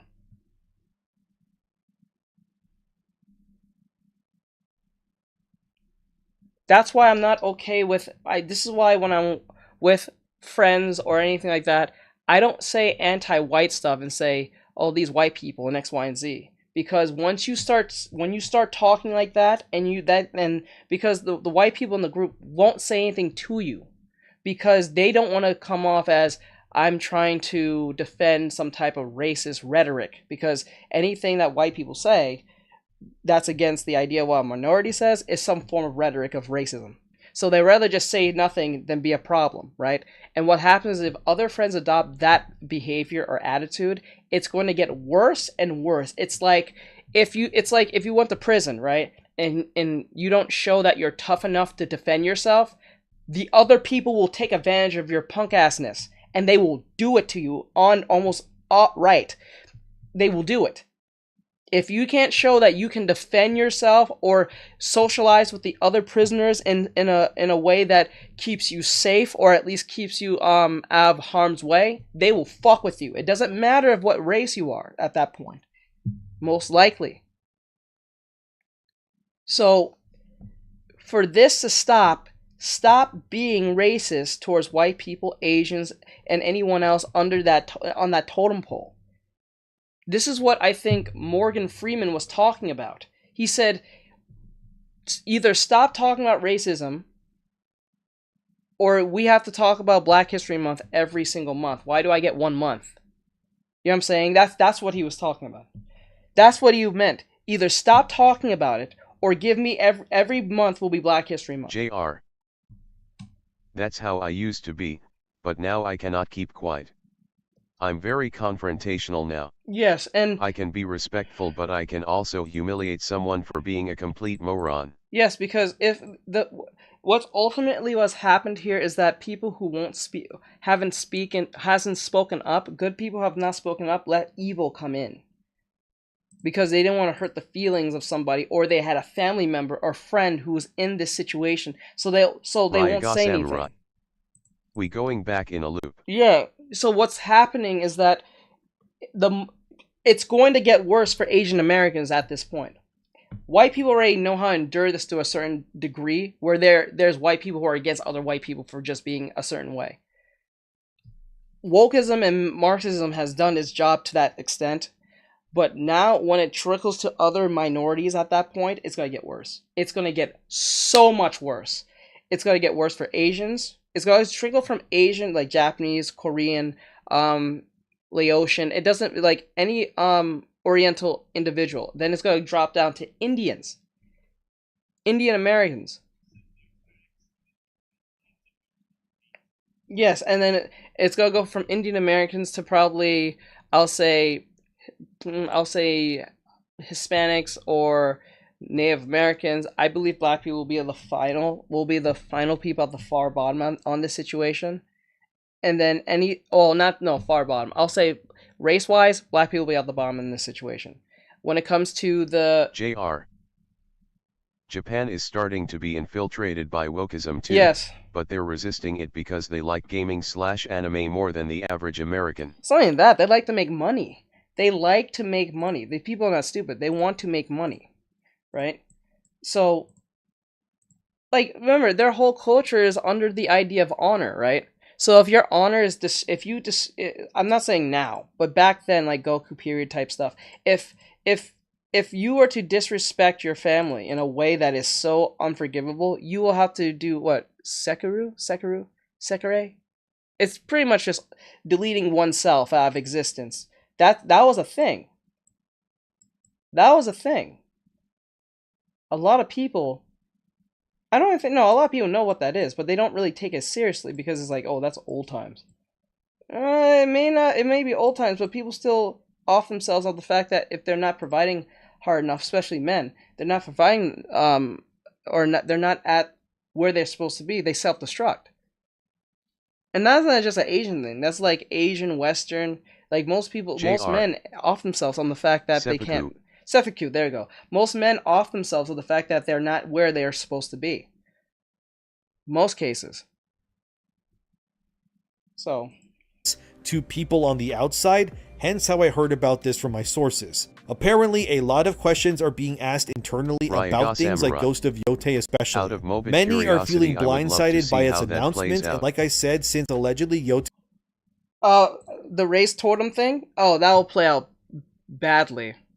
But like, you're not wrong to even ask that, because if you're at the bottom of the totem pole on that, how do you become... Even though I mentioned that, even though it may have some truth to it, like the fact that even thinking about that, how can I go left for the person that's at the far bottom?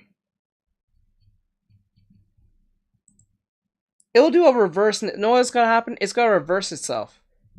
It's gonna do a weird reverse on, instead of races attacking black people, it will be black people attacking black people. Not only that they don't do that to each other, but it'll be more vicious amongst each other than other races. I think that's what's gonna happen.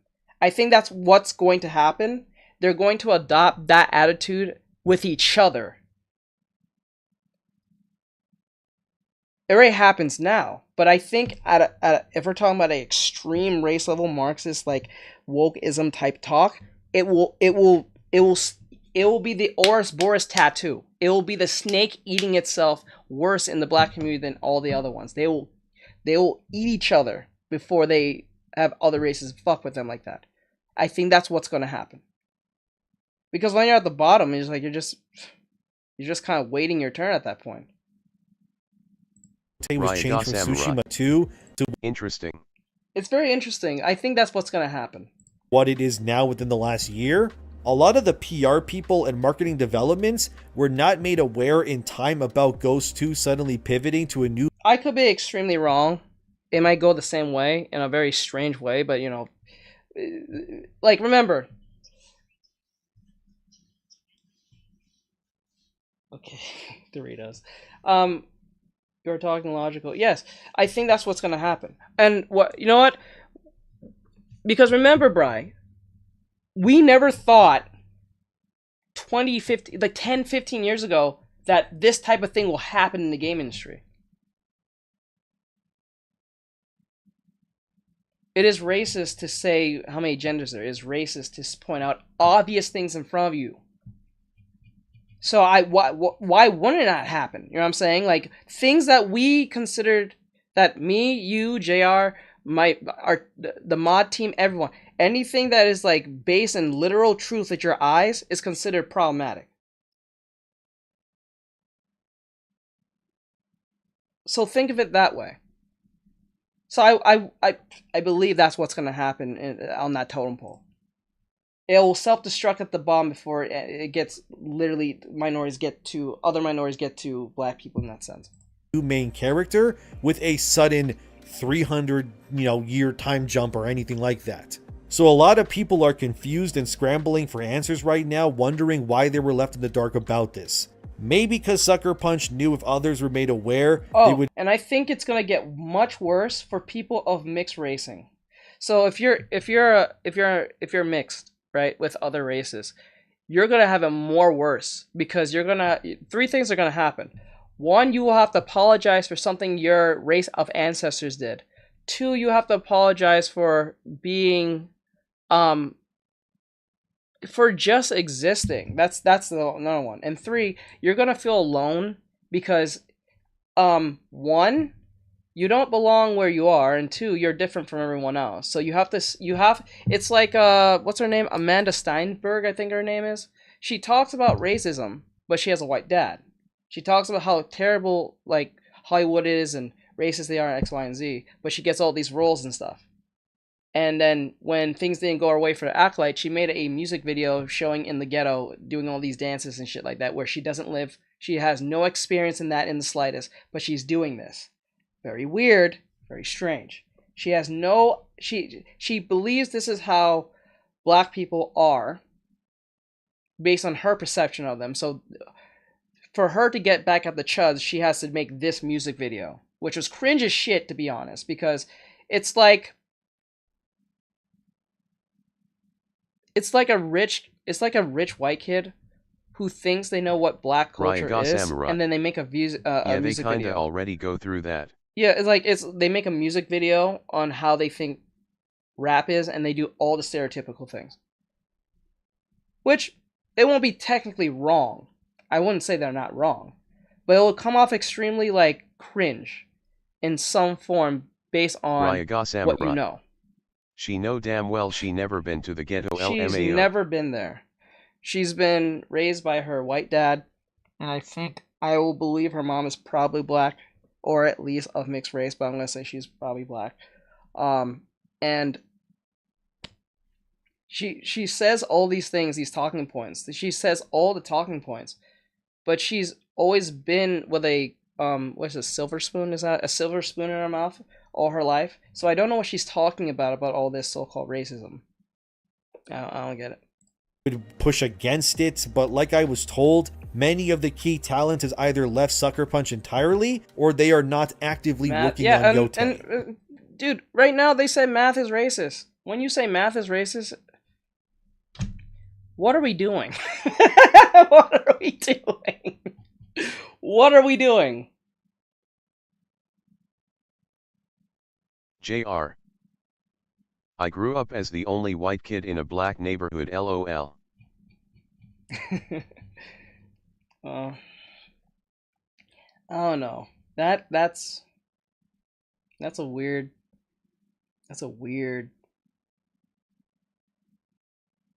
way to look at life, like racism and blah blah blah, but you've been always pampered.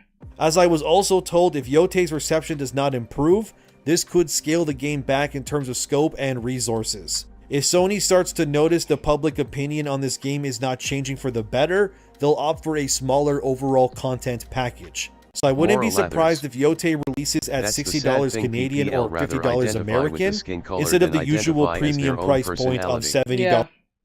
Yeah.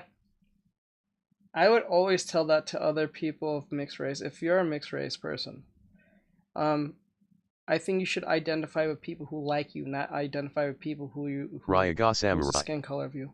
Black people can't do math, so racism, I guess. Yeah, that's probably what you're saying. Samurai.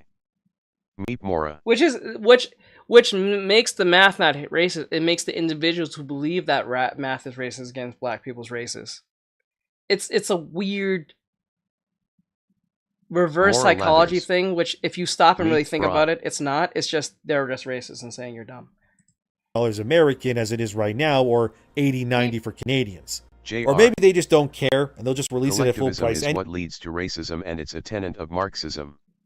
And It's the only tribalism. reason it still exists today in modern America. Yeah, and tribalism as well, I guess you can say. Anyways, and they'll just hope that the name alone will still sell it regardless. I am told that Sony is developing future Ghost titles, but I wasn't given specifics on where they would be set. So if I guess you think of some setting that would be dope for one of these games, let me know in the comments. And I was also told that the voice actor for Atsu in Ghost of Yote is a nightmare to work with. I believe and so. even other woke people think that she's absolutely crazy. But again, this is what I'm being told. I don't want to accuse the voice actor too much because I can't verify this 100%, but yeah, from what I'm being told, they are an insane woke activist that makes other insane woke activists go, damn. That chick is one insane woke activist, man. They could be a very nice person, but that's not what I'm hearing. If I hear more, I'll let you know. None of this is sadly surprising since Cabrutus Rambo posted a bit back how Sony is looking to dive more into DEI nonsense in the future. And I mean, I did get attacked a lot for my comments on Ghost of Yotai as well as other games, but as time has gone on, it just seems that more people are turning to my side on these things. And look, it's okay if I get attacked. I'll keep speaking the truth because that matters more than what racist leftists, or at least extreme leftists or Marxist individuals don't understand is that nature takes its course eventually. You can't outrun nature, whether you like it or not. You can't.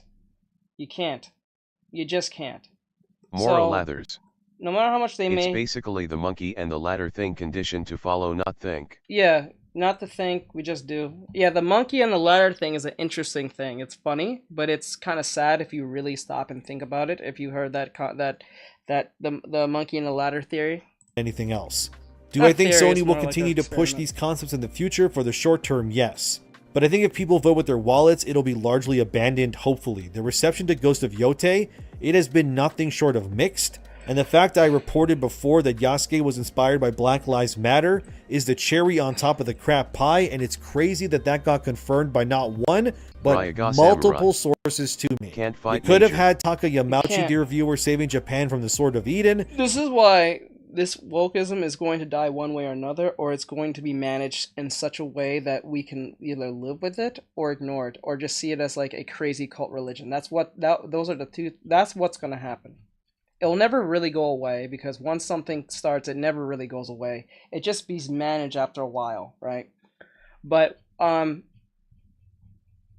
believe when nature takes its place, when time comes, like time, nature, and just overall just logic will override this eventually. That's what this is. It, like, you know what position we're in? If you ever watched The Lion King, we're living in the time when Scar took over, right? We're in the desert. We're in this barren Pride Rock type situation where everything seems extremely hopeless. But eventually Simba will come. Something will come. And whether it be a person, an organization, or just a bunch of people will just get together and say, fuck this. We ain't doing this again.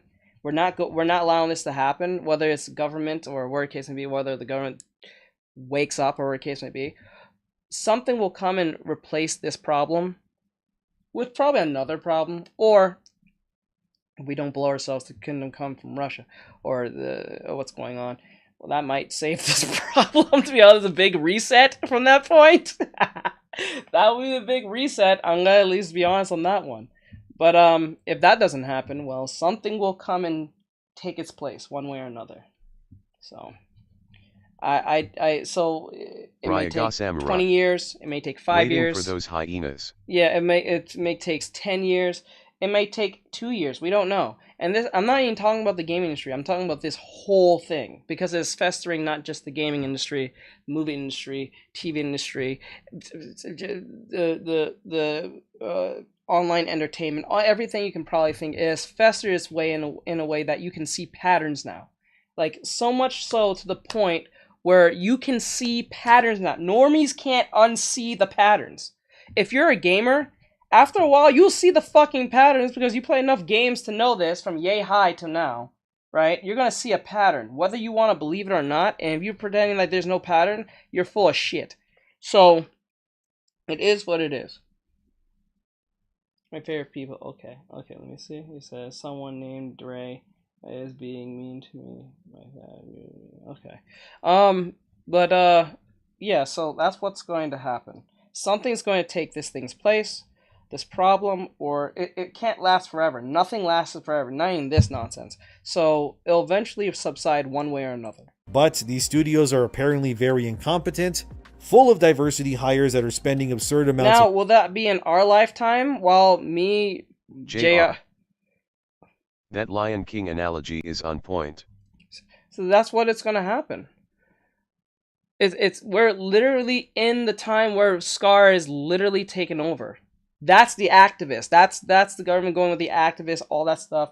This nonsense that's happening, and then something will come in, Simba as our metaphor, to stop this problem or come in and try to regulate this as best as possible. I don't think it's gonna go away. I don't think this nonsense will ever truly go away. It will rear its head again, one way or another, whether it's stopped right now. It will rear its head. It will rebrand itself. And I believe that. It will rebrand itself one way or another through another organization, company, government, another country. You know what I'm saying? So it will come back. It's just that, do we have the right people or the good people to say no? You know what I'm saying? Because the people who didn't say no, we're here today. Those are the people, if you stop and think about it. Samurai. But they say they're oppressed. Yeah, JR. True. I think Scar is the shadow leader, but the activists are the hyenas. Yes, because there's more of him. You're not wrong. You're not wrong, JR. You're not wrong. You are not wrong on that. It's just a lot of them. And because of a lot of them, they are the activists. They're actually in power in this situation. They don't know it, per se, and now, or they have figured it out now, because I think Rage did a video, and the video he did was like, the professors at colleges are scared of the activists, or of their students now, because they're scared that they may bring violence to the school now. But remember who bred them to say silence is violence. You have to always be activized. Who's the one who, like, let's use Anita Sarkeesian. She kept on saying everything's racist, everything's this, everything's that. And because she kept on saying that shit, young people took that as a dog whistle to go do stupid shit. It's wild. That's what makes this crazy. It is wild. The money on contractors to actually make things work, which are largely white men in these roles. Am I saying white men are better at developing games? Not really, but it's weird that this is the narrative that I keep hearing from literally all of my sources. So we might be seeing a Suicide Squad Rocksteady situation with Sucker Punch and Yote. As for Shadows, it's also apparently a buggy mess behind the scenes too. JR. That's also what I was told, and none of this is really, news, I guess, but it is very disappointing. Money or being quiet to not lose money / work. I cannot do that. Nothing will make me compromise my values. Yes, do not ever compromise your values. That's the worst thing to do. That you are spiritually killing yourself. So even if you're not, like I said, even if you're not religious or atheist, where the case may be, you know deep down that if you violate your principles, you are literally causing spiritual suicide. And you will not forgive yourself. Especially it happens once. Once it happened once, then that's where the bad things start happening. You have to nip it in the butt almost instantly. If you don't, it's going to fester and become a problem. But I did hear that there's at least one franchise Ubisoft is not going to make woke in the future, and that is Ghost Recon. They apparently heard the fans when it comes to Breakpoint, so that sequel will be a no-nonsense pro-military game in every conceivable way. Nice. As for everything else, however, fully expect this DEI nonsense to keep happening. If it changes, that depends on your support. So like always, whether these things happen or not, it's all up to you, dear viewer. That's what I got for now. Let me know what you think as always in the comments. Thank you for watching, subscribe, share, and all of that. Thanks to my supporters, and I'll see you in the next one. I believe 100% the reason we are having this problem is because the men have been told to shut up, and then women are too agreeable even with things they do not like. Yep. So no one speaks up. Yeah, I think Jordan Lee Peterson said this. I think someone asked him a question, why do you think women are just more like, more open to this issue?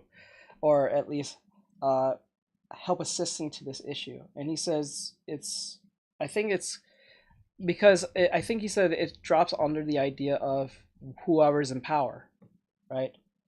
They go with whoever's in power, even if they believe it or not, they'll go with who's in charge. 9 times out of 10, they will go with the person who's in charge, whether they're more immoral or not.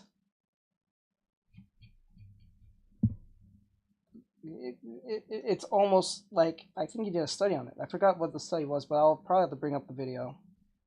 I will have to bring up the video. Hopefully it's not gone, because they like taking down his shit. I was like, you know what? It kind of makes sense now. So like, subscribe, share, follow, and comment. Who you guys enjoy this with the indie mail and all that great stuff. This will be a video, and I'll probably post this later. So with that said, I'll see you guys in the next one. Bye. Oh, I said that really fast. All right, so let me see. There was another video. Fuck, what was the other video? I had. Oh, it was Kyle. I see him. Oh, there he is. That was fast. That was fast. So this is Kyle once again. Game's rejection of this couldn't be louder. Okay, let's go.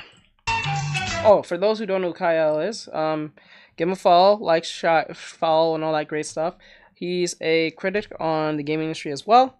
He makes it really funny to explain what's going on, and he tries to talk in, I don't want to say metaphors, but he tries to talk around the problem as best as he can to get as close to it as possible to getting in trouble. But I don't think he's making money on YouTube because they find him problematic. So I'm pretty sure he makes Patreon money. So with that said, follow him if you like this video. If you're not, perfectly fine.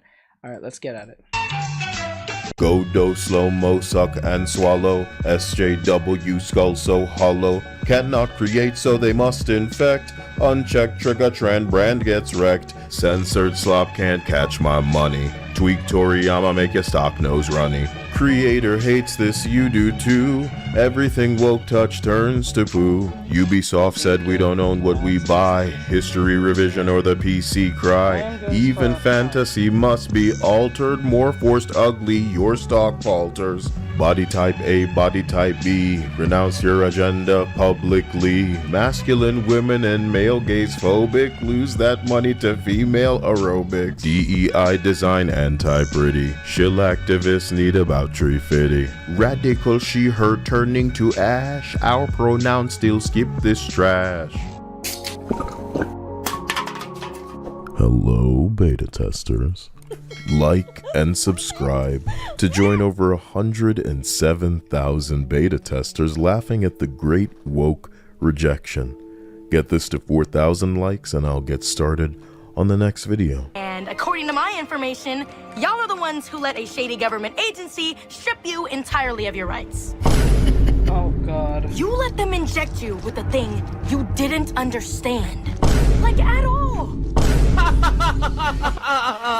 Wait.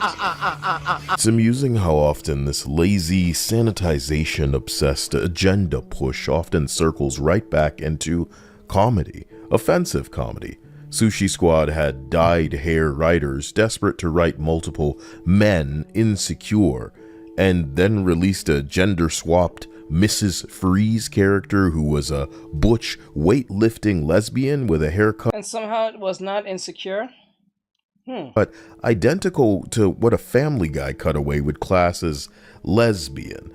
What some might class as a caricature, if that's not a word too big for the mental condition boasting activists calling themselves developers and designers over on these projects that do worse for them their inclusion. So you don't even know what accidental or deliberate is from these types, as Concord stresses with a heavy hand. You're allowed to laugh, beta tester, and yes, at this overly political, fun-starved exercise in exhaustion. These entities do not deserve your money. They're about as out of touch and entitled as Rachel Zegler, who instead of shutting up like any agent... Yeah, this woman will not shut the fuck up. I don't know what's her problem, but she will not stay quiet. I don't know what's her problem. I don't know what's wrong with Rachel Zegler. She keeps talking, and I don't know why. It's weird. ...have told her to do. Not only for her personal image or career, but so that people don't view her as a bigger prick because, again, other people's jobs are tied up, cursed, doomed, if you will, with whether or not this rich girl and her problems and the, quote, toxic fans need to just keep escalating this. I'm going outside to be seen, please paparazzi photograph me. Jesus Christ. The one thing you should always learn as a content creator or anyone in general, you'll never win against the audience. You'll never win against the audience. When the audience believe you're a certain way, you lost, okay? And when I say lost, I'm not talking about if you're wrong or right. I'm talking about on the idea of if you think being hostile towards the very audience you want to buy your shit, it's not going to end well for you. It's anti shit. Consumerism is shit. Just because your audience is dumb doesn't mean you should argue with them. Leave them alone. Don't say anything. If you say anything, it better be something positive. Or at least... you have to be positive. It sucks, but that's just how things go. You have to be positive no matter what if you're trying to make some money. If you don't, then have at it. But, yeah... Guy controlling the dock worker says that he will cripple America. And when I'm looking at this dude's house and his attire, it makes it clear that maybe I really do need to get away from this stuff and carve something out for myself. I'm running out of time. What sucks is the media as of late, as of the last decade, is worse than light beer, Bud Light, if you will. Like virgin drinks that they're trying to sell you at a alcohol price while they're calling it alcohol. Activists are so obsessed with losing money that it would censor even Toriyama's designs in fantasy games when it's against the creator's wishes.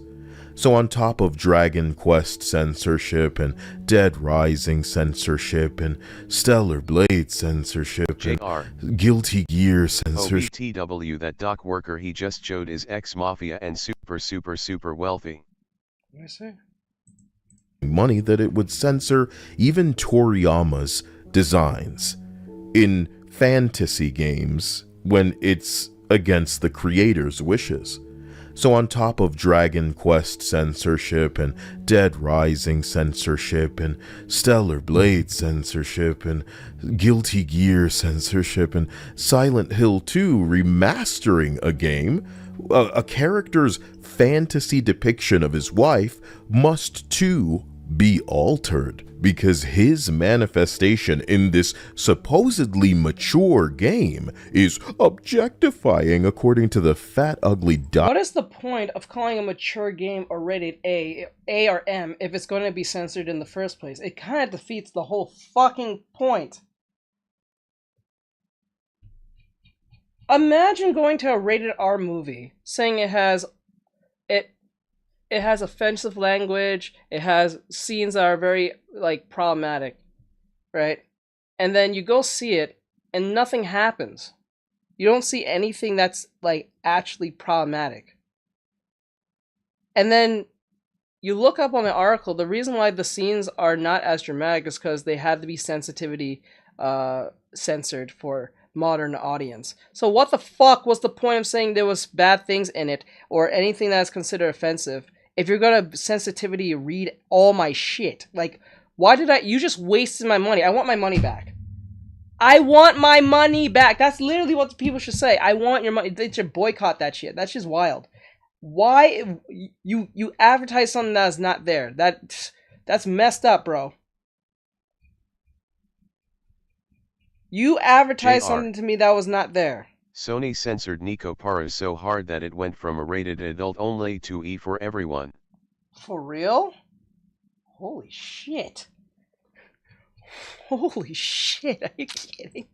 Hair activists failing to justify why they have a job that are as triggered by a pretty digital woman as they are a magazine cover with a woman prettier than them, which is every woman in many cases, because some of them only recently decided to start identifying as a woman, and now they're calling the shots on whether or not. LOL. Or just make it PG.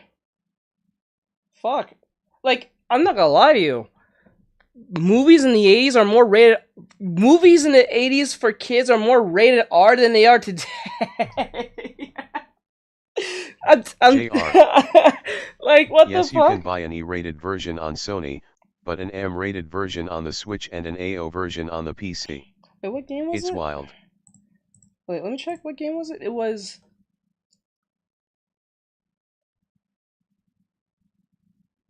Sony censored... Oh, that one. Okay. Copy.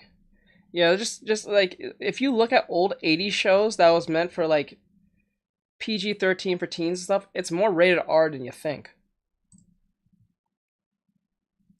Women should be pretty in real life. They're going to be injecting their anti-male gaze cult modesty to punish men and women, especially those with curves, for a top surgery scar modern audience I did work for what's his name?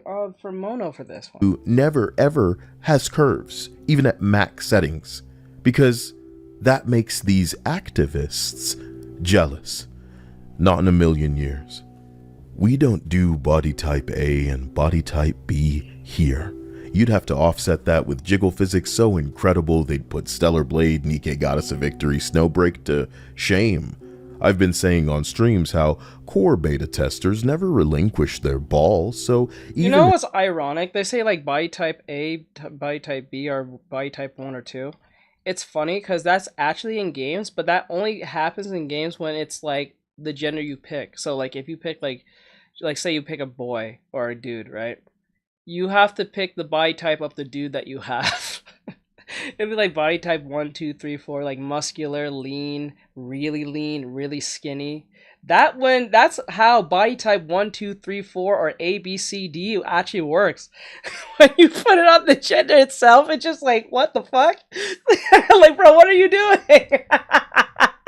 That's the irony of this. If the woke ESG DEI design games were forced to appeal, we'd know better than to spare a coin for their safe, horny cancer. They want to hire these easily triggered Looney Tunes that fail time and time again to separate themselves. Don't these people know that these people got no money? From their work. They serially self-insert into, as many have said for years, and Echo Chamberlain eloquently recently shirtless, LOL. articulated, these insecure, untalented hacks JR. invest so much of themselves. I think it's funny because A/B is a binary option. Yeah. I laugh at the idea of someone being non-binary picking binary options and thinking it's inclusive of fucking morons. Yeah, that is extremely stupid. Wow, that's incredibly stupid. Moral Lathers. Hmm. Oh me, I hated how they did that in Xenofokers for the Majin Buletin races. That when people naturally hate what they have produced, what they have graffitied, what they have vandalized, they have this fragile meltdown, blaming what in their ignorance they miscalculate as a vocal minority. But no, everyone rejects your slop at a glance. I'm making 3 options and one in my day game. ugly special Male, female, and uninstall. List Concord artist claims they're proud of their work and they invest their heart and soul into it, and weirdly they expect a negative reaction enough to mention it. Interesting. 8 years developing deliberately ugly, fat, pierced black, dark lipstick old lady with LGBT and political tags, and no one buys. So they must be the problem? Normies are so repulsed that the internet explodes into people redesigning and doing a better job than you. It is only natural for people to go, this is terrible, I could do better.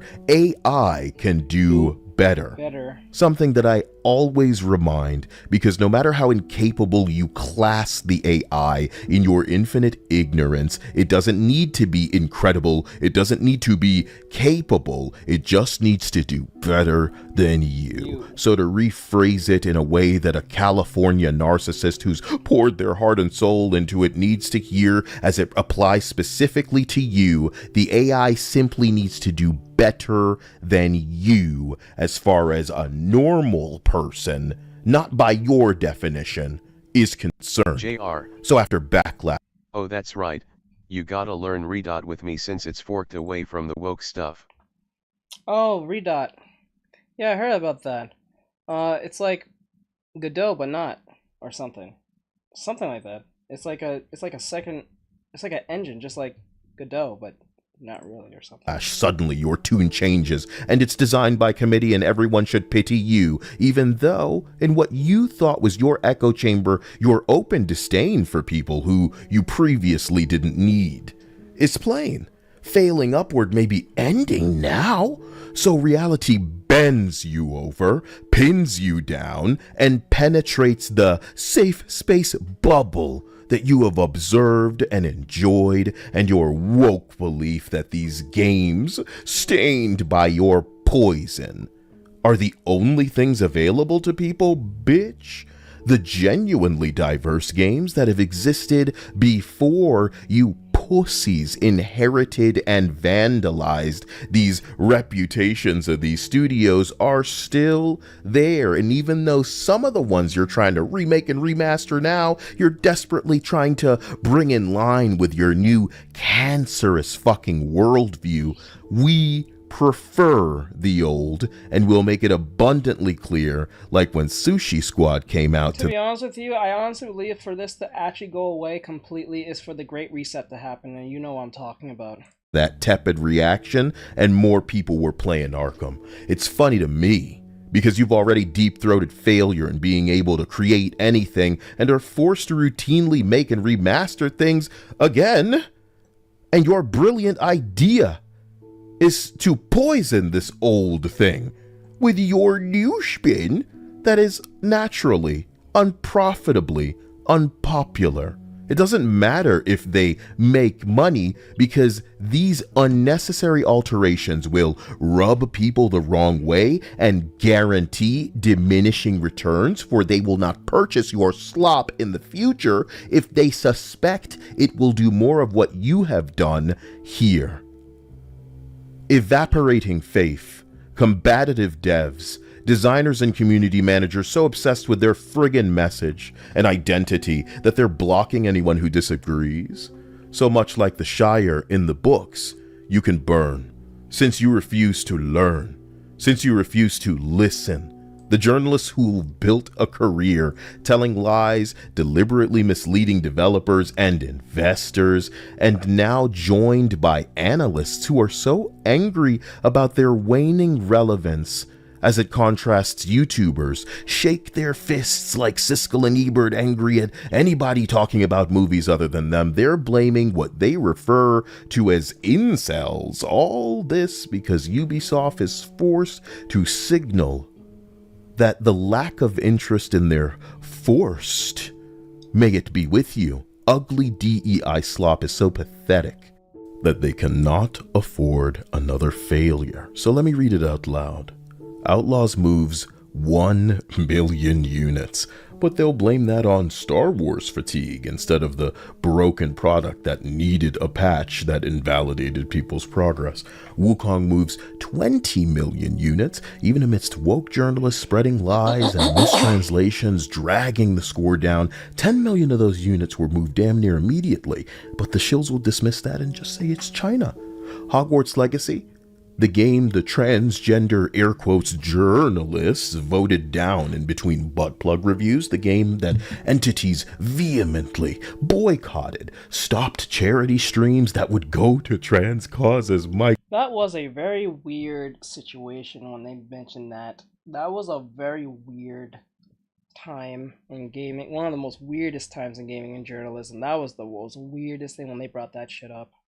It was so unnecessarily stupid. My God, embarrassing themselves. Went on to sell more copies than any game in 2023. Hogwarts Legacy is the very reason, in my opinion, that crap like Sushi Squad. Sadly, I thought it was like literally a joke when they was doing that review on that very thing, but it was dead ass serious. That was how sad that was. That was that wasn't at the beginning of the end, but it was really big size of that. It's to limp on, since there's a likelihood that Warner Brothers doesn't want to quickly shut down live service to cast an ugly shadow of doubt on the potential Harry Potter live service they're planning to kick out. You all may need to worry about Nintendo showing up at your door if you get a little bit too wild, beta testers, but I need to worry about everyone angry at my truth, invalidating the leprosy that they've been trying to spread on the internet. But it's all engagement for a message that I want represented. More than I want money, more than I want attention, more than I seek accolade. We have to wonder, will the Video Game Awards even acknowledge Wukong? No. When the majority of the woke publications that make up the jury for Jeff Keighley's advertisement... They will not. I'm telling you, they will not acknowledge Wukong. They may not even acknowledge Space Marines. They're not going to acknowledge, we call Stellar Blade. They're not going to acknowledge any of these games whatsoever. They're going to pretend they don't exist. Exactly how they treated Alan Wake, which didn't make any actual money at all like that, but we're gonna pretend like it did. That's how bad that is.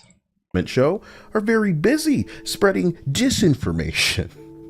So propaganda could probably get its What's own... gonna happen is that they're going to do a bunch of like games, subpar games that people kind of heard about or don't really care for or didn't play that much. And then they're going to bring in half of it. 50% will be games that you didn't really play, didn't care for, didn't really make that much of a wave.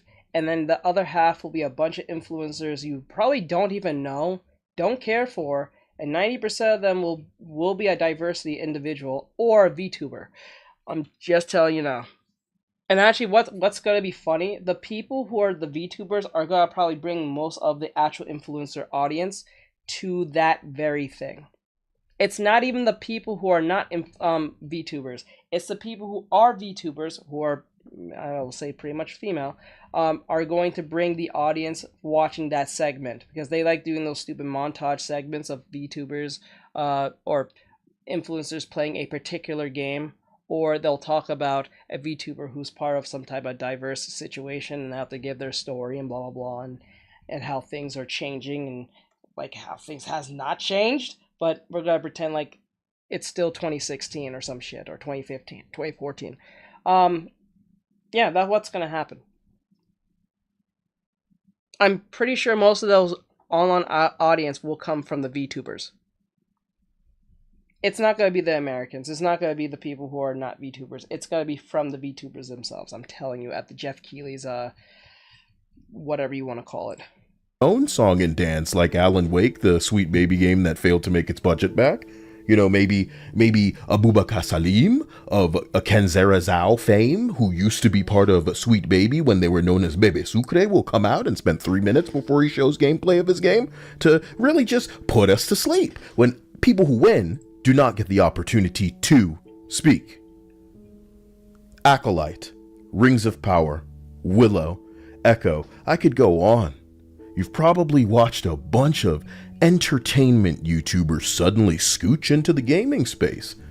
And as you're finally understanding my prophecies from a year ago, the subscriptions they're desperate to convert your ownership into come with the ability for them to revoke access, and if disagreeing with their brain-damaged anti-science politics wasn't already viewed as bigotry enough to warrant a lockout, then much like Amazon incorrectly locking people out of access for their smart homes and other devices on an accident, you'll be reminded. Think of that. Think about that very closely. If something like Godot would do some shit like that, what would Amazon do if they felt like they had if some activist individual had the keys to whatever the fuck, and then you can't access your smart home? You can't get into your smart home. You can't use the features in your smart home because you violated policies. You know what I'm saying? What happens then? Do you say sorry? Do you have to wait 30 days after your suspension? You know what I'm saying? What happens then? What do you do? What can you do? I think the greatest weapon you can ever have is principles. And once those are violated, or at least being forced, that's I think what they're scared of mainly. Having principles. Once you have principles to die on and stand for, that's when you are truly the enemy to them. How little you own, like the PlayStation players who couldn't play, air quotes, and how they play this game is using a game of attrition. They want to see how far we can push you to your how much can we bend you till you actually let go of your thing so you can do what we please. Air games because of a lengthy PSN outage. BlackRock, Blackstone, State Street, Vanguard, Google, Disney. They may never find Kyle diverse enough to monetize, so I'll accept not being black or pronoun enough for the inoffensive, no balls having gay boy club, but treat the fluctuation and inconsistencies. Yeah, imagine that. You're locked out of your house for a month for wrong thing. What do you do? Who do you go? I don't think you can go to the authorities, because if you go to the authorities, you're going to say, you legally, you signed the fine print on your smart home. So there's nothing we can do. And services and access that you're seeing. And remember, majority of these Fortune 500 companies are in bed with the government in some form. So, that you're clocking as a test for how fast they can just really have an effect as we approach this election season. Cyberspace is always a battleground, whether you're involved in it or not. But these times, they're gonna get nasty. Sorry to talk your head off. I haven't even said everything I want to, but I'll get to it. To any donators, patrons, or people liking and commenting because, it drives things up the algorithm and maybe you appreciate hearing somebody else's voice, what you're exhausted with. Thank you. I don't like being begged when I watch things, so I try not to do it to you. All the links are in the description if you're seeking something. Woke activists have made the largest demographic, the core audience, men, neglected.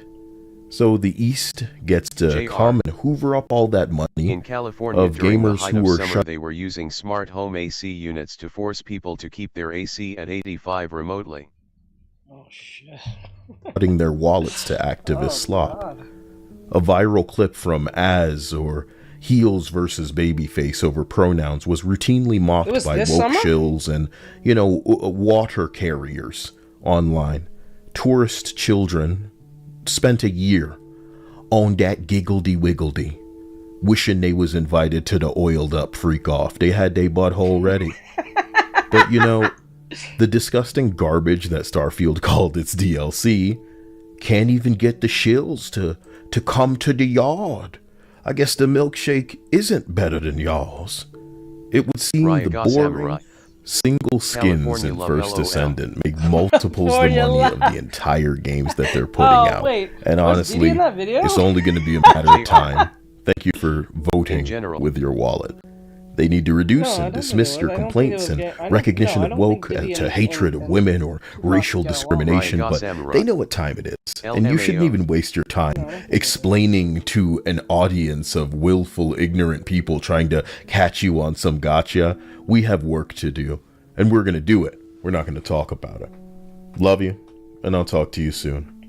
Path of Exile coming. Special thanks again to Nerdaholic for this new computer. Promise I'll invest the time to entertain. Alright. I'll do one more video, but not anti-woke. Well, how Artex toxic fandom again takes no accountability.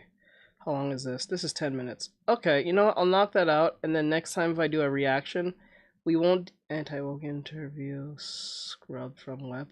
Okay, so like, we'll do one more last video, and then next time when I do a reaction, we'll just do get anime stuff. I've been kind of clamoring for some anime. Haven't done that in a while since we ended the holiday thing. So next time when I do a stream, because I'm gonna do this 10 minutes and jump off, because I was not even planning to get on today, but I got on because I wanted to show that I can draw a dude, and I've been doing it, but no one's see how little the numbers are. 3, 2. You guys who know me, like, Jesus Christ. You never draw men. Why don't you ever draw men? Oh, you probably don't know how. And then when I draw a dude, your orientation's in question. He's shirtless. Why is he shirtless? When I draw the female with no shirt, or at least with a bra on, you said I need a girlfriend. Draw a dude with no shirt on. Same, I make it at least fair on both ends. If I'm going to draw them at least attractive, I'm going to draw the dude attractive. It kind of makes sense, right? And I do the same thing. JR, for some odd reason, you have a problem with it. You do that voice a little too well. I know. But the problem is that when I do draw the dude as attractive as the girl, which most girls do ask for dudes to look like this, my orientation is in question. That is so weird to me. So I draw one attractive dude after the months of me not drawing a dude, and then my orientation is in question. But when I draw a girl, oh, I'm probably something wrong with me. I probably have no female girlfriend. I haven't seen a woman before. Because yes, anime women are depictive of that of real women. That makes sense. That makes sense. That makes sense. That's why it's called anime, not real life. It's fantasy. It's not real. You guys don't lose it when someone's drawing Superman. Ryaga Samurai. Nah, that's body type A.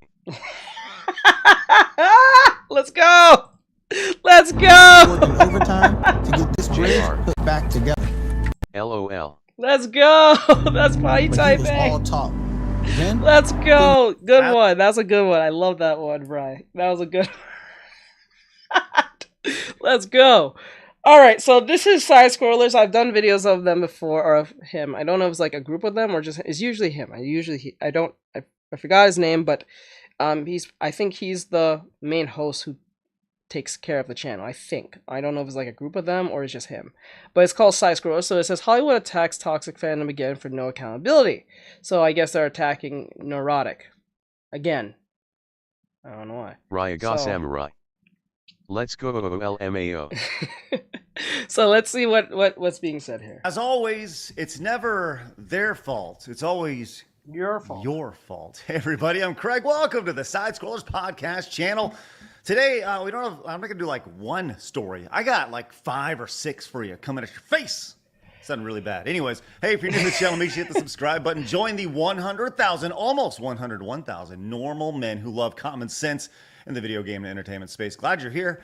Like I said, I got a bunch of quick hits for you. They didn't actually account for like a full, long video. So I thought I'd just give you a bunch of stuff all at one time. Starting off with Variety. Now, Variety itself, this is a relic, an Access Media relic that was popular 10, 15 years ago. Now, since it's online, it's just kind of this thing where you go, oh yeah, I remember that from back in the day. Well, they have released an article about how you, gentle viewer, are everything that's wrong with pop culture. It always comes down to those damn toxic fandoms.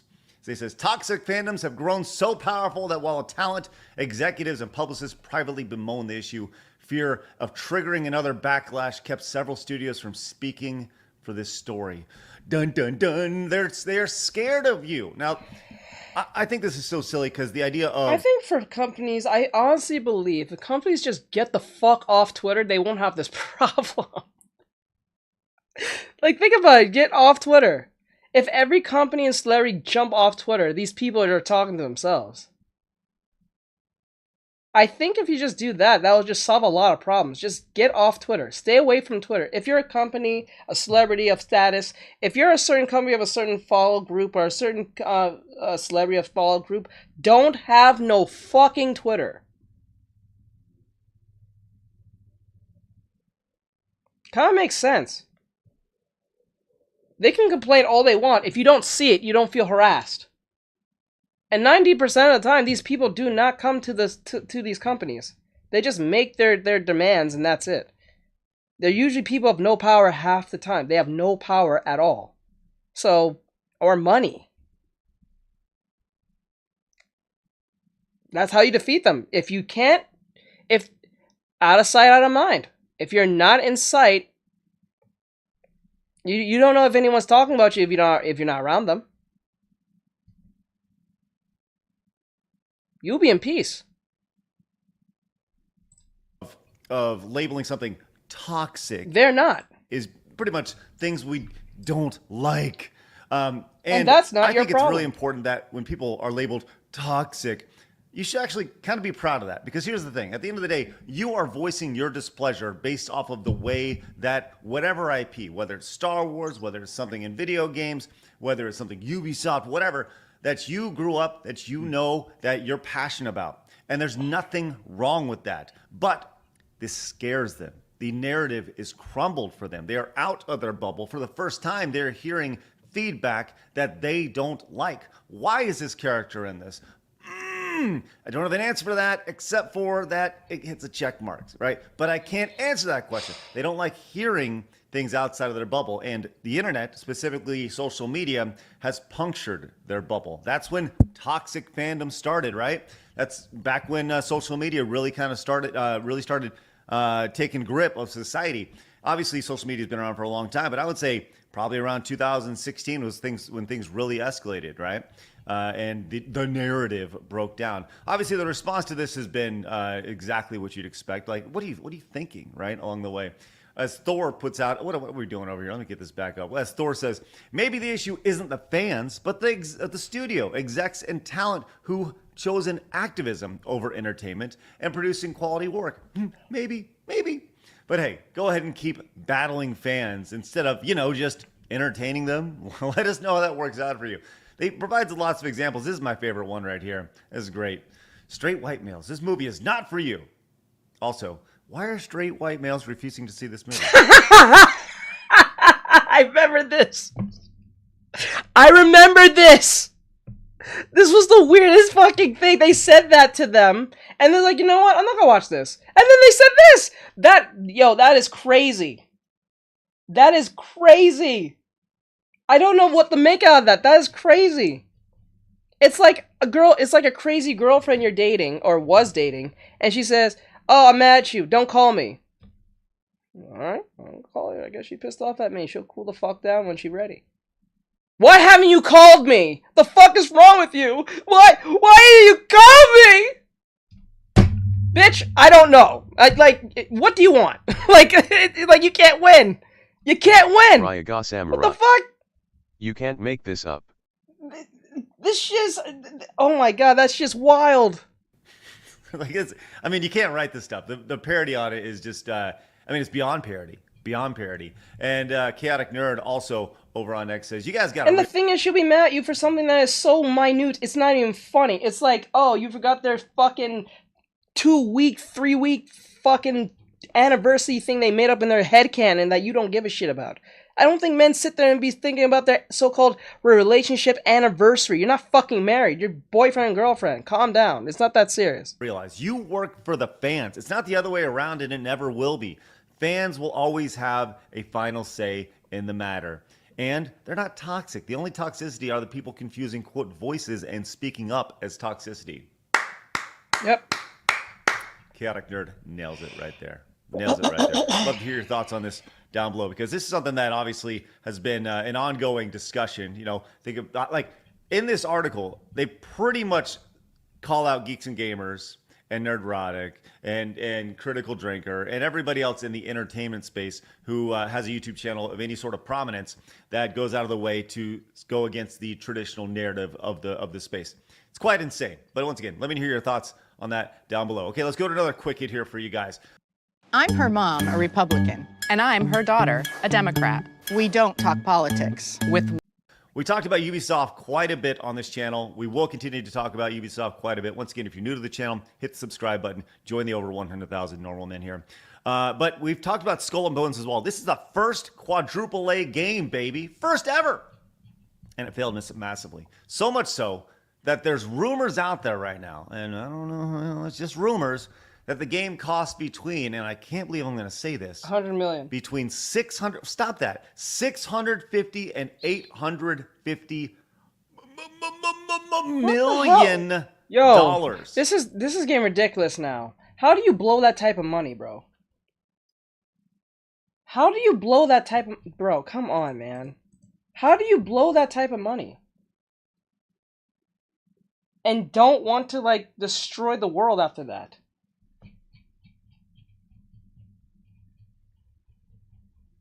I would be so angry if I was a CEO and know I lost that much money. I will go so full Homelander on everyone. And you know what? Right now it has like 300 people playing it over on Steam. But hey, keep on going, Ubisoft. Keep on going.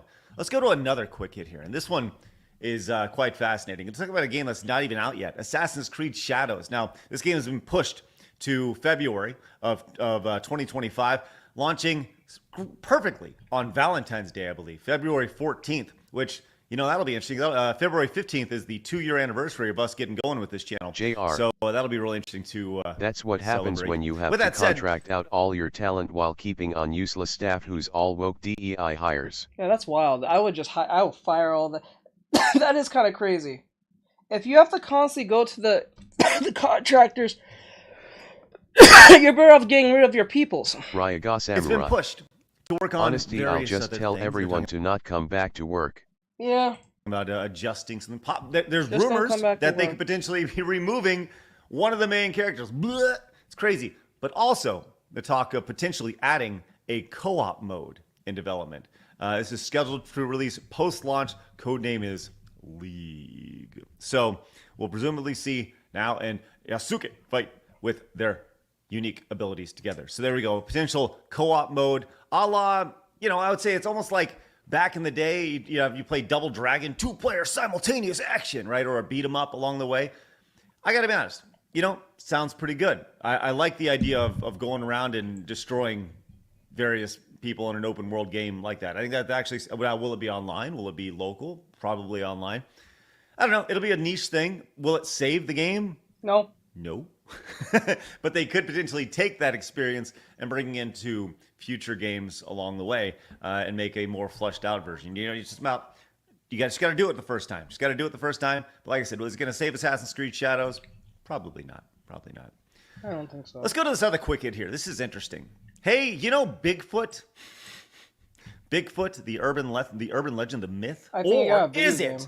As apparently this footage was found, this was shot by somebody outside of Oklahoma City, Oklahoma, which, you know, I'm in the Dallas area. That's only about 3.5 hours north of us. Maybe I should go up there and start looking around the woods. As somebody has found Bigfoot. What? Yeah, I know. It's crazy. Let's take a look at this footage here. Apparently, this is Bigfoot sitting against a tree. And you can just kind of see him right here, or I guess this is from Drama Sorry, guys, Alert. You can't see it. I will zoom in, but I'll it's pretty much a man in a suit sitting against. He's laying against it with his knees out here, you know, kind of doing the thing, laying against the tree thing. And you can see, then he gets recognized. So he looks over, and the guy goes, "Oh my God!" And there's actually like a shot of his face right here as he turns and he notices, and it does kind of look just like a dude in a suit. There's that face right there. I don't know. You know, this whole Bigfoot thing. What am I doing over here? We gotta adjust that. This whole Bigfoot thing is. Who gives a shit about a fucking Who gives a shit about an overgrown furry that lives in the forest? When you chalk it up like that, that's what that is. Who cares about Who's literally caring about Bigfoot? Who cares? Who fucking cares? Like, really stop yourself. Okay, Bigfoot exists. What does we do now? Remember when we was talking about how aliens exist and the government acknowledged this? No one gave a fuck? Everyone cared about their living situation? You know, that no one cares. No one cares. Ryaga Samurai. That shit's stupid. LOL. Wasting your time on something. Shit. It's interesting because I want to believe all this stuff is real. I don't know. What do you think? Why would you want to be real? Is a crazy Actually, ass story. quite frank, whether it's real or not, what does that benefit you? It doesn't benefit you in the slightest. I got a couple more things for you before we wrap up. Let's just say they found out that Bigfoot is real, and they captured Bigfoot, and they do a bunch of experiments on him where he can live pretty long than the average human, whatever the fuck he is, right? And then they do experiments and take his blood and try and make clones, or try and make him into a, I don't think it's that monster or a super soldier, or like they just take his blood to make it easier for people to live longer or something. He has to cure like, let's just say he can make you live longer. You think they're gonna give it to you? No, they're gonna give it to people who they feel is important. Politicians, scientists, Elon Musk, anyone, like I'm saying, like that's who they're gonna give it to. They're not gonna give it to people who are just normal me and you who are here talking about wokeism. You know what I'm saying? No, unless they're gonna charge you up the wazoo for that very thing, and they're gonna make you charge you probably like $1 million just to live forever, or live for a very long time, as long as this big furry has been. No, it does not benefit you in the slightest. You're better off dying. Favorite, hit the thumbs up button, and if you like this type of video, these like quick hits firing at your face, let me know. I'm still figuring things out. Once again, we're off from the show this week. We'll be back on Monday, but I just wanted to kind of experiment with some things throughout the week, because I've been doing a lot of standalone videos here on the channel, which I do plan on doing more. So throughout the week, in addition to the show, because I think they've been really good, and I like having this one-on-one relationship with you. And honestly, if you're making any videos about Bigfoot, you have nothing to do. You have nothing. You are not contributing anything to society. And even if Bigfoot is real, you don't think the government found his punk ass already? And put him in Area 51 somewhere? Come on. All the normal men. Okay, so one last thing for you guys. Rob Bresnahan will put partisanship aside to find real solutions. These asshats told you that aliens exist. If they already tell you aliens exist, you don't think they got a giant foot furry in their house, in their midst? Come on. Come on, man. Waste of time. Now, I'm not talking about side scrollers, about the whole Bigfoot thing. I'm just talking about in general. JR. Leave him alone, he's evading taxes. He's evading taxes. Well, that's a good reason to hide. Imagine he actually did. Imagine he was an actual human, and the whole time he was only in the forest because he wanted to evade taxes. That would be funny. That would be awesome and funny at the same time. Anyway, so with that said, I'm going to let you guys go. I'm letting you guys go early so I can finish this off. It was fun having talks with you guys and what's going on in the entertainment space. I'll let you guys go early. So with that said, have a great night, everyone. Thank you for coming. I do appreciate every last one of you for, like, saying hi and seeing what I'm doing. I was gonna finish this on stream, but it is what it is. No, it's all right. You'll see me again eventually. I think I know what the schedule is gonna be. I'm gonna let my team know about it, so you guys know what the schedule will be from now on. I have an idea what it's gonna be. Good night, everyone. Alright, have a great night, guys. I'll see you guys in the next one. Keep safe. Thank you, JR. Thank you, Bri. Thank you, Mora. Thank you for everyone coming in, Ari and stuff. I'll have this done tonight, Ari, so I'll send you all 3 of your characters. Now, I know everyone was wondering, this is the first one that I did, for those who was wondering. Oh, like, subscribe, share, follow, comment if you guys enjoy this, and follow side scrollers. Laters. Okay, so I know some of you was wondering what she looks like. I don't think Ari got to see it. Ryaga Samurai. This is the first one. Gotcha. And this is the second one. She is done. There you go. That is the second one from yesterday. For those who was wondering what she looked like, if it was done, It is done. That's what she looks like. I hope you guys like this. I hope I didn't do a bad job on it. I think where I kind of fucked up was around the face. I think the eyes and the mouth. It's kind of weird. I don't know. It's probably just me. But I tried to make it work with the scarf because she wanted a scarf on it, but I feel like the scarf is kind of flat when it comes to the jacket. That's my fault, but, you know, it is what it is. So with that said, have a great night, guys, and I'll see you guys in the next one. They're adorable. Thank you. My dude looks like he's from Bleach.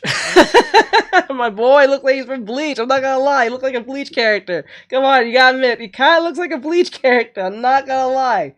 Oh, man, I can see him in Bleach. He has that face. They just have, you know, like... he just has that face, and and Bleach. I tell you so. The dude who I forgot his name. The dude who made Bleach. His art style changed so much from the beginning of Bleach all the way to like now. It's like super hyper stylized, realistic. It's kind of crazy. So with that said, have a great night, guys. I'm out. Sorry about that. There.